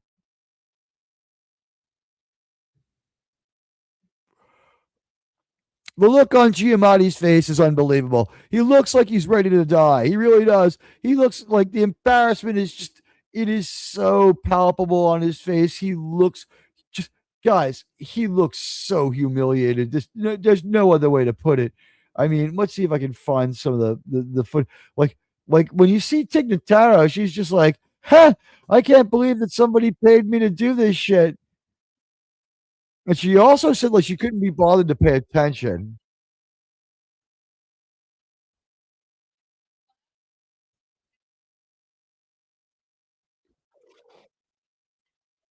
She says she would want to have dinner with Whoopi Goldberg and just get into it with her. You know what? Whoopi Goldberg shows up every morning on TV anyway. You don't need to go to the Star Trek world to see her. Tig Notaro's Star Trek fantasy sucks. She might be okay, but her Star Trek fantasy sucks. This Star Trek music they're playing is so like it's the same like overly dramatic but minimalistic. Look at Tig Notaro here. It's just like she's so like the cat that swallowed the canary. I mean, she is just like, I don't know why they're throwing me money, but they are. I don't know why. Sir, they can't do it. Sir, they can't do that, sir. I don't know why they're throwing her money, but they are for some strange and insane reason. Strange and dangerously insane reason.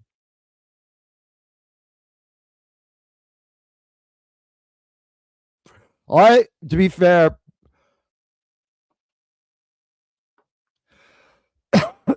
sorry guys, I've been trying to deal with this one.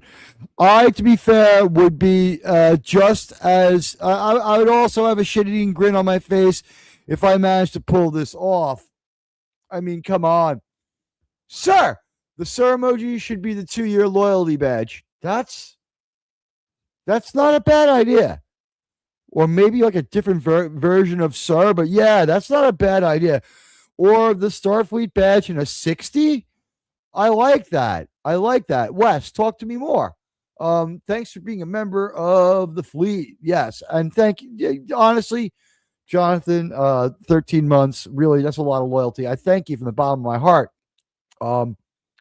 Who too? You too. We true. Oh, yeah. I'll tell you the truth.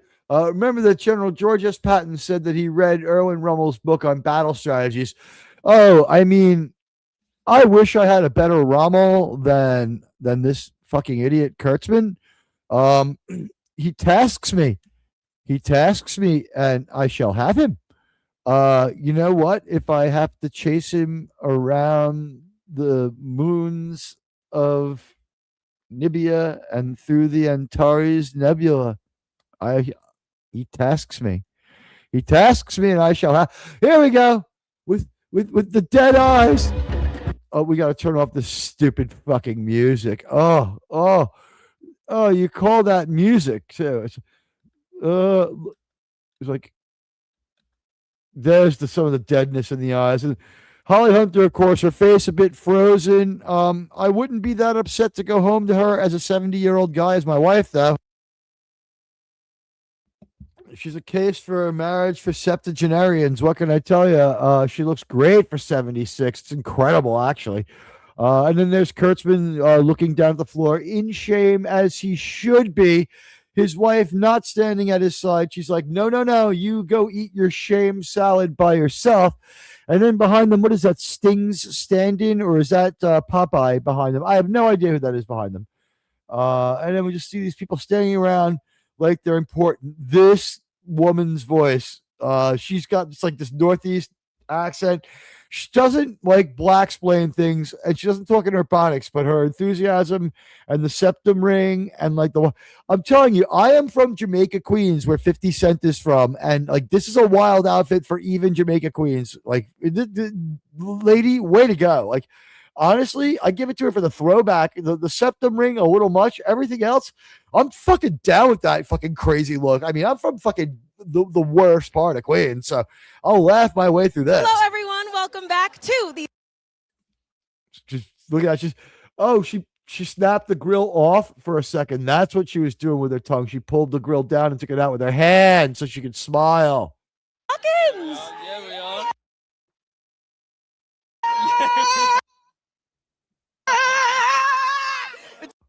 What the fuck?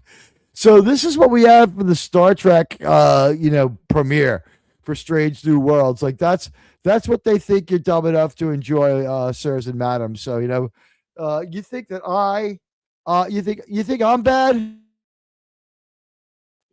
You think that the Admiral Teague show has problems? At least here at my show, I know my place, which is right here, standing on your shoulders. You guys lift me up. On top of the chat is the best place to be. You know what? Tickle me, John. Tickle me, Jonathan. So my buddy, no joke, tank. So my buddy, no joke, tank pilot named his Doberman Robble, LLL, good dude. Okay, we don't call them tank pilots in America, but I get you. Okay. Tank driver, I think it is here. But he named his Doberman Rommel, good dude. You know what? Rommel was anti-Hilter. So, therefore, he was Antifa, right? I mean, he wanted to stop the guy. And I think that, he was a great foe. Why can't I have a foe as honorable as Rommel? Sure, he was a miserable, horrible Yahtzee who believed terrible things until he snapped out of it and apparently believed other things. But, my Rommel has to be Kurtzman? Could you imagine me? Could you just imagine from Admiral Teague the movie? Wait, hold on. Let me get the soundtrack going for the Admiral Teague movie. Could you just imagine? Lord have mercy on my soul. Could you just imagine the Admiral Teague movie with Alex Kurtzman? My God.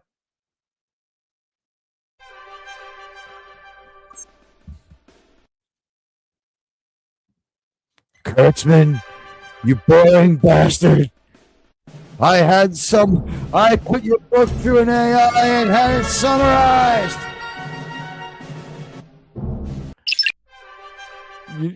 You never really want to go out of your way to read anything by Alex Kurtzman. Not only is he a bad writer who tends towards the performative, his love of terrible wordplay, he never gets tired of it. God's End or God's End. Which one is it? Star Trek Enterprise. With that character saying it, Enterprise. Woo! So, I cannot wait for this to be over. This one final dose of poison. Have we built up enough resistance? I need every Star Trek fan to look in their heart and ask yourself, have we built up enough resistance? I have a couple of pleas, calls to action. None of them big, none of them huge. We got one of them. This one worked. I want to thank everyone who made this one reality. And we're moving forward towards Teague 3100. Tony has very falsely and very deceptively rigged the YouTube sub count to have him showing more subs than me. It's just a glitch. I actually have far more. And as I talk to the hundreds of thousands of people listening to this channel right now, I say to you, Stark of Iron, sir, you're a fraud, sir. Sir, you're. Everybody knows that this one's just a joke, but let's have some fun with it. I'm not that far behind. Tony leapfrogged me by 50 subs. I think I could probably overtake him by the weekend, especially if you're here for the first time watching this show and you haven't, sub my channel. Give it a try. Think about it. Maybe this is the channel for you. If you change your mind later, I understand. At least you'll have given it a try. We have these weekday shows where we talk about Landman and Star Trek and other stuff on Paramount Plus because no one else really covers it. And, as far as Landman goes, we need to see something happen in these last couple of episodes to really redeem this season. Episodes 9 and 10 need to really go somewhere. Although I will say this, the season wasn't a waste of time, but does the season have its own story? Or is it just the bridge between seasons 1 and season 3? Because we renewed and refreshed the stakes and we simply swapped out, head honchos with Cammy being in charge and Monty being gone. Monty dies and Demi Moore's character Cammy takes over. And I can't believe that John Hamm's 2 years younger than me. That one's a little strange. He certainly looks older, in my opinion. I mean, guys, come on. But you know what? And they made his character even younger than real him, although they gave it his actual birthday. I don't know. It was weird. They shaved a couple of years off his life. I don't think Demi Moore's character is supposed to be 62 either. So far, season 2 has been a bridge. Here's the thing. It was an entertaining bridge. Hold on a second.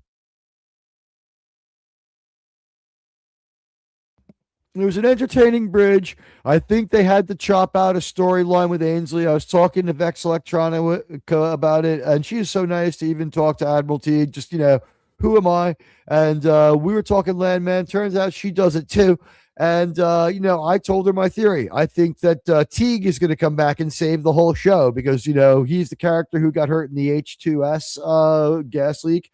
Obviously, that character with the mark of greatness. I mean, all Teags.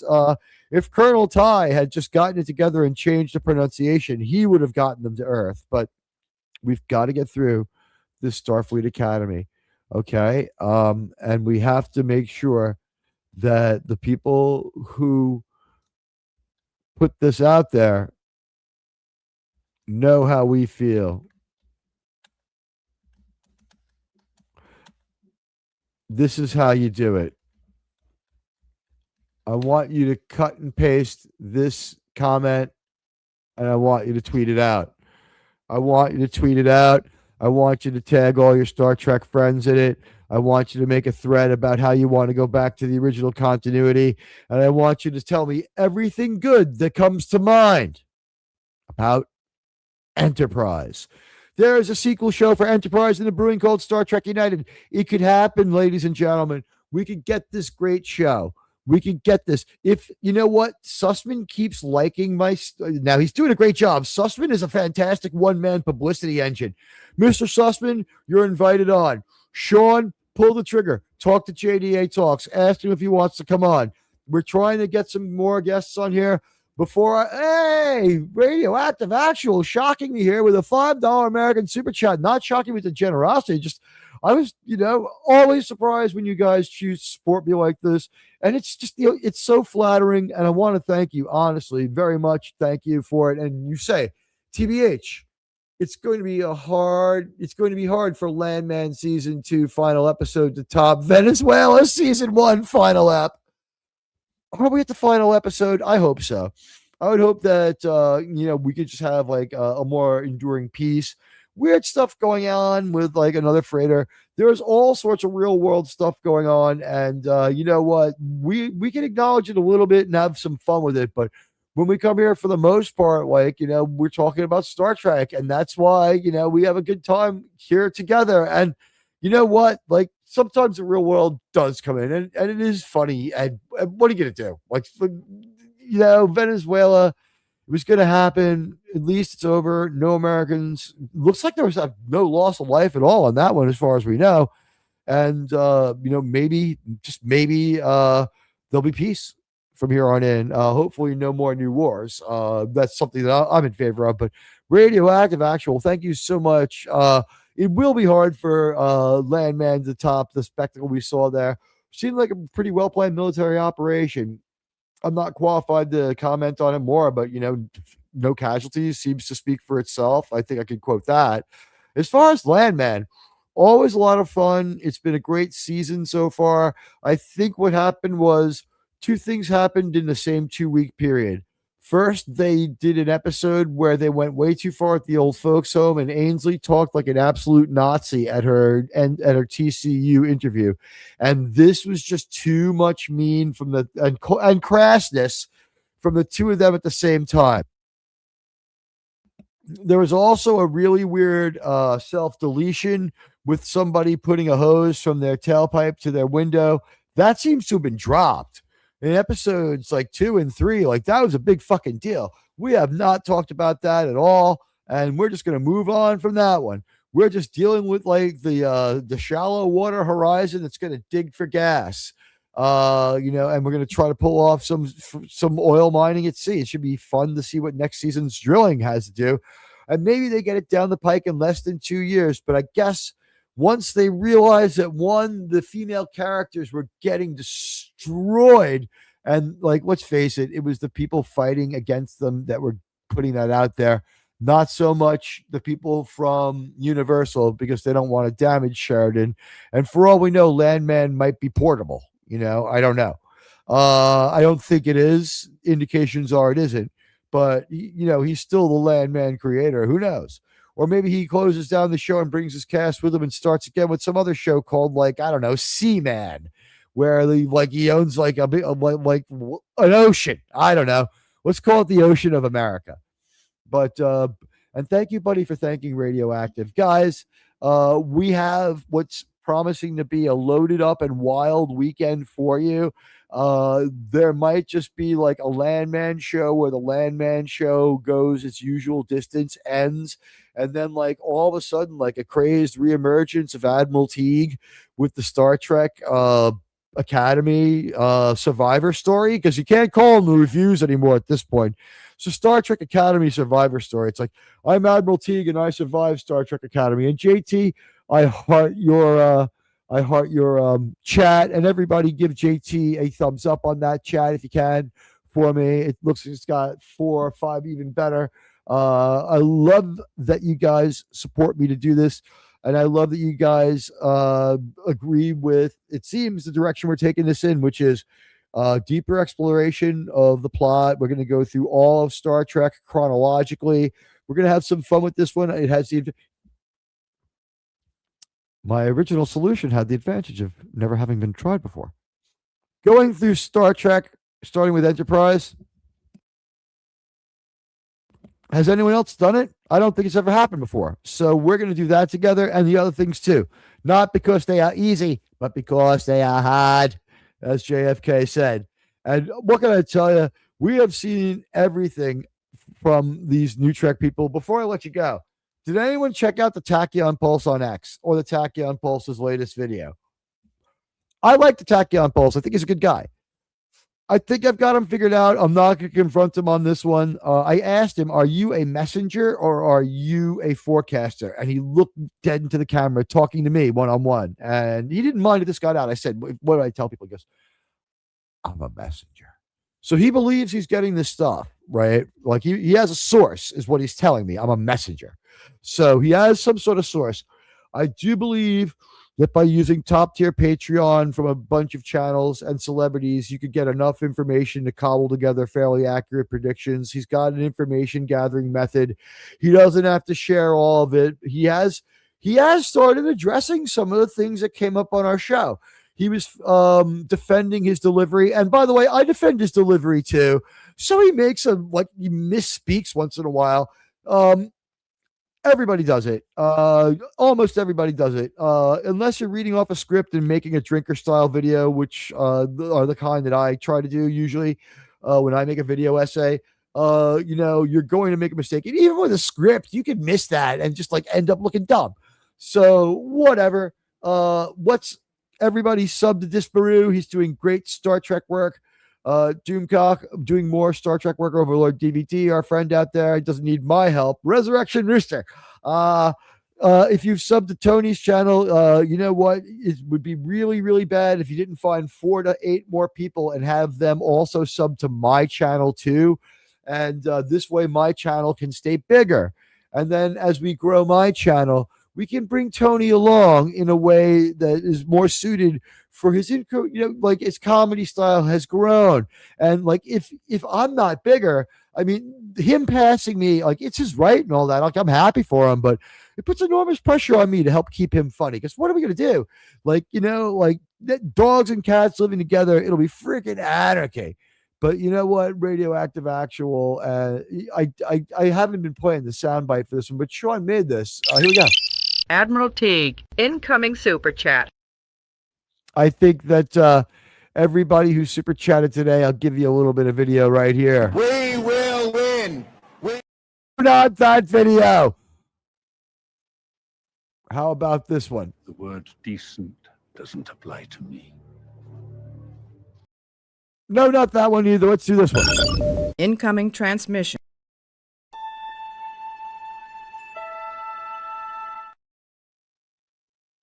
Soon, very, very soon, we'll be hitting the original series. We have only 8. Saving Star Trek has just 18 episodes of Enterprise left. General, sir, perhaps it's 20, but we are getting down to the brass tacks indeed. We've made it up to episode 6, I believe. We're not going back to Enterprise this week. It is Kelvin Movies. Come back to Saving Star Trek Saturday at its new time, 9 p.m. 9 p.m. till whenever we get finished addressing our Star Trek topic of the week. We're going to go on deep dives and we're going to talk about the Kelvin movies, why they didn't work, or if someone wants to argue they worked. I will make a case for one of their movies. Believe it or not, I will make a case for one of their movies. You'll have to tune in to find out which one. It's not a strong case, and it's not a case that it's a good movie. It's a case about direction, feeling. It's a feel thing, but when I explain it, you'll understand. It'll be the best. Listen, we're coming back Tuesdays, streaming for vengeance as often as possible. Thursdays, 9 o'clock seems to be a great new time. We get to 11. We still have a good crowd. We covered a lot of our stories today. Let's leave you with this last really fucking crazy story. Will Smith is accused of improper sexual stuff by a dude. This dude is a 35-year-old former America's Got Talent concert violinist who was on tour with Will Smith. All the evidence was weird as shit. I was not convinced when I heard it. I was even less convinced after I heard Az lay out the additional facts. And I'm going to say this. Will Smith is the weirdest, most cocked, bizarre individual in the world I've ever come across, ever. He's from Philly, all right? He's weird, okay? One little fight and his mom went nuts. But the thing is, Will Smith, I mean, what is there to say? After this year, he'll be halfway through his 10-year ban from the fucking Oscars. He had a grudge against his own career as far as winning an Academy Award. Then he gets one and he blows it with that stuff. The most disgraceful acceptance speech ever, where he blames Venus and Serena's dad. I was too in character. That's why I hit him. How about just say I flipped out and acted like a dick? I've had to say stuff like that a lot. And Jason Love, Buddy Hepburn, Wallace Lang, Trek reviewer, Jason Love, Miskatonic Madman, Jonathan Hancock, Radioactive Actual, Wes Cagle, Dadman Walking 55, Miskatonic Madman, Buddy Hepburn, My Wrench, all of you who've been Wallace Lang on this amazing adventure with me. through space and time. Gavin Blackburn, my buddy. And where's RRTNZ? Well, she's on vacation. Well, she's on vacation so far away. I can still sing even with a cold because I have some natural talent in that one. The Dead Man was here. JT was here. We had Dan Crane one. It was great to see Dan. We also, who did I miss? Looking back. I see Euler Greg. It was great talking to Euler Greg. And you know what? Get the word out. We have a great Saturday Star Trek show for you this week. It's going to be something. It really is going to be quite the show. When we get together, we have passionate critics, all of whom are going to be coming fresh off a review of these Kelvin movies. Lombardi 1969. I almost didn't thank you. The Trek reviewer. I almost didn't thank you. It would have been so remiss of me. Now that I've gotten all the way to the top of the list, and I can say with confidence that I think I've thanked all of you. At Jason Love, it started with you. Buck Rogers, suspension theme song. That was a good song. The song that they have in the movie that doesn't go in the TV movie is good too. But you know what? It's going to get worse before it gets better. Please hit likes on this show. Like I said, we have a couple of different goals. A couple of different warnings. One goal is 30 likes on the stream. That kicks it into high gear. Let's see, what are we at? 15 ain't bad. You know what? When you're coming through later, help me out. That's our goal. Guys, we have a great Star Trek show coming up for you on Saturday. We're going to have all the Kelvin movies, and it's going to be different. Hang with us. You're going to get, the renewal you need. Then we're going to jump back into Enterprise with the Forge series of stories on Vulcan. Now, there are still conversations going on. We did such great numbers with our last two movie compendium shows that it seems sense to round it off. What we won't do is get into the TV shows of Kurtzman because they're garbage, and we've documented them in real time. I have made a point of being around to point out all of them. This is stuff that didn't get done here. There is no real Into Darkness review on this channel. There is no discussion of Kurtzman Trek. So groundbreaking Star Trek news. That's some stuff that everyone's going to love, I hope. And I want all of you, if you can, to join me at 9 p.m. Eastern Standard Time in the United States on the right coast, the East Coast. East is the beast, baby. Now, I really do think that it's time for me to maybe skedaddle. We see who else got there. It's okay. I understand being a Jets fan affects your memory. All right, let's talk about this for 1 minute before I go. All right, let's talk about this. I'm wearing my Yankee hat now. I wore my Jets fan hat I've worn my Jet hat through the entire season, and I'll still wear it around town. I also I have a Jets t-shirt that you'll see from time to time. I love the New York Jets. They're my favorite fucking team aside from the Yankees. I love the Yankees. The only thing I love more than the Jets and the Yankees is Star Trek. All right. Now, being a Yankee fan has made life tolerable because they're pretty fucking good and they're relevant every year. Have they lost painfully a few times? They're in it, right? They've got success in my lifetime. I was at 1996 World Series Game 6. It was fucking excellent. Wade Boggs on a fucking horse. Shit like you've never seen. Craziness. So much weed smoking and drinking in the stands. Fucking people passing around bottles of champagne. I was smoking shit. I don't even remember what happened. Like the next day I fucking came to. Like I remember the game. I'm talking like the post-game celebration. Like at some point, like I just like fade out there and like the next day I'm back. It's like, It's like waking up in my girlfriend's old apartment down in fucking Chelsea. I was like, what the hell? Which is a neighborhood in Manhattan, by the way. Chelsea Clinton is actually the name of a neighborhood in Manhattan and has been since the 1700s. Google it. It's true. It's true. It's a nice part of town, too. How about watching Picard Season 3, TNG Season 8? It's not TNG Season 8. There's too many mistakes. For instance, the Bajorans can read emotions off the changelings, unlike in Star Trek. And the Tachyon Pulse, the other thing he said today was he brought back his endorsement of Picard Season 3. We met, you know what? It was a fun time with the Tachyon Pulse. We upset his sense of what was actually going on in the world of Star Trek We challenged his beliefs, and the Tachyon Pulse channel, which, by the way, it seems to be for real. He bought the numbers with him. Like, this show doing 100 to 200 is normal. It's like 480 people, 500 people have watched the Tachyon Pulse broadcast. He travels well. He does have a lot of subs, okay? Whether or not it's as high as we see on Sidetrack with the 32.5 thousand and the 2 people watching, seems like something was learned there. He's got a lot more engagement, and he's got to travel. He brings his crowd with him, man. That is not some kind of outlier, unless it was the Alex Kurtzman part of it, because Alex Kurtzman is a draw. When we say Kurtzman fired, people come in and want to know.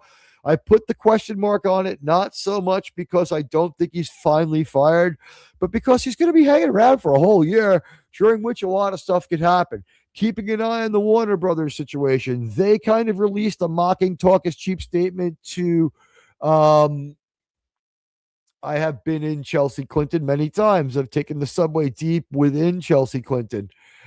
It's the name of a neighborhood. Google it. It's spelled the same way as her name. Hyphenated. Just go hit Chelsea Clinton, New York. It's the original part of Manhattan. It's the Dutch part of town, man.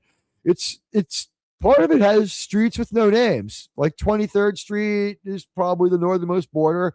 I love Manhattan. What can I tell you? But I live in Queens, because if I lived in Manhattan, I'd go crazy. Flash Gordon, Jets quarterback, New York Jets, Dale Arden, Your Highness. Yeah, you know what? Our team was doing good until our quarterback went to talk to this Dr. Zarkov and just disappeared. We don't know what happened. Maybe he saved every one of us. We can't be sure, but you know what? You know her, you love her. Her name is Sydney Sweeney. She represents this chat. Yeah, he seems to have gotten that new treatment that can grow your hair back, because he had what was looking like a real lush wig, and now he seems to have something a little closer to like real hair. It's chia petish, but he tasks me. He tasks me. He tasks me, and I shall have him.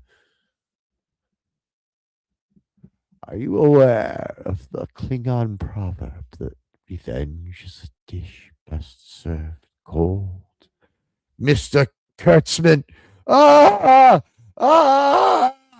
Get him out of here. Get him out of here. All right. Listen, I love you all. And you know what? To end the show, here she is. You know you love her. But do me a favor. Again, tweet out that, cut and paste this message that I'm going to highlight. It's in the chat. You can scroll back and you'll see it.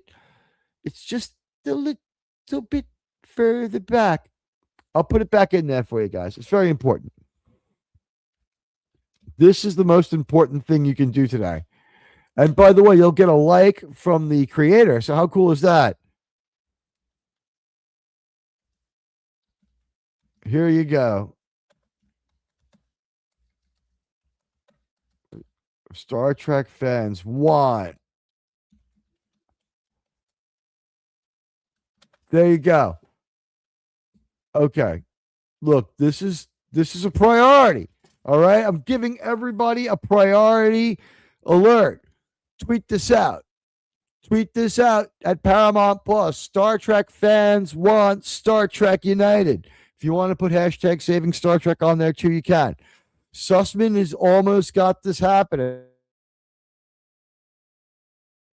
It's getting close to being real. Okay. It's not a crazy dream anymore. Cut and paste that. Tweet that out. Share this show where we share the message. The message. A different message. Share this show. Share your comments. And for all of you who've joined me, I thank you. Where do I stand now in the race with Stark of Iron? He's out there washing his tights. Let me take a look. 3097. I'm proud of that. 3,097 crazed Star Trek fans. It'll be 3,100 soon enough. I want to thank everybody who's joined the channel in the month where we put on over 100 subscribers. I want to thank everybody who's been here since day one and people who've been with me for a really long time, like Jonathan Hancock, who has been with me for 13 months now. I want to thank everybody who's been part of tonight's show. And let's finish out our poll. Let's see. Both Gone is at 50%. And there were 18 votes. Pretty damn scientific. I think it's pretty much a done deal for both of them. I just think Kathleen Kennedy has a shot of hanging around for an inordinate amount of times. Anyone else think that could just happen? So do me a favor, at Paramount Plus, Star Trek fans want Star Trek United. You'll be surprised. Start spamming that out there. Maybe put some gifs of Archer on there. Maybe put some Star Trek gifs on there. When you see me or anyone else posting this on X, repost it. Repost it. And every time you see a reposted one, repost it again.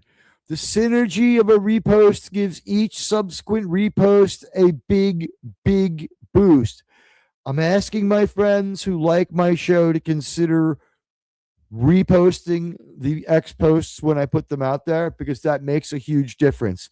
We're making a move for 5,000 by June, 10,000 by the end of the year. That's right. You fucking heard it here first. We got enough Star Trek. We got enough Landman. Look at this. It looks like I have jaundice because my light is yellow. We have enough Star Trek. We have enough Landman. We have enough of the best entertainment you're going to find, and the best takes, and the best Star Trek show anywhere. A Saturday night worth spending your night with. Get yourself a 12-pack or buy yourself a bottle of soda and just sit back and relax. Listen to our Star Trek show. Drink the freshest of water if you want. We're here for you, and there's not a whole lot of real world in that. We got a little more real world in this show than even I usually like to have in it. And you know what we say about the real world? The word decent doesn't apply to me. That, and that everything looks better when Sydney Sweeney is part of it. I want to thank everyone who came to the show tonight, and I want to thank Gene Roddenberry for being a genius. And I want you guys to know that Saving Star Trek is brought to you by the genius of Gene Roddenberry, the dedication of insane Admiral Teag, who's going to wake up even crazier tomorrow, and by the financial support of viewers like J.T. Kirk, Jonathan Hancock, and Radioactive Actual, who did a fantastic job of supporting my show and doing the right thing. They're absolutely fantastic and first class guys. I endorse them 100%. Get behind them. Believe me, you will be glad you did. These are fantastic people, as are each and every one of you. I love you all, as Ozzy Osbourne would say. And now we have a little video for you, courtesy of our friend, the sci-fi model guy. Here we go. Incoming Sydney Sweeney video. Set burners to full. Lubrication supply sufficient for projected fapping level. Paper towels to standby. Turbo lift door secured and locked. Wives and girlfriend interruption probability at 12%. You may commence masturbatory actions at any time.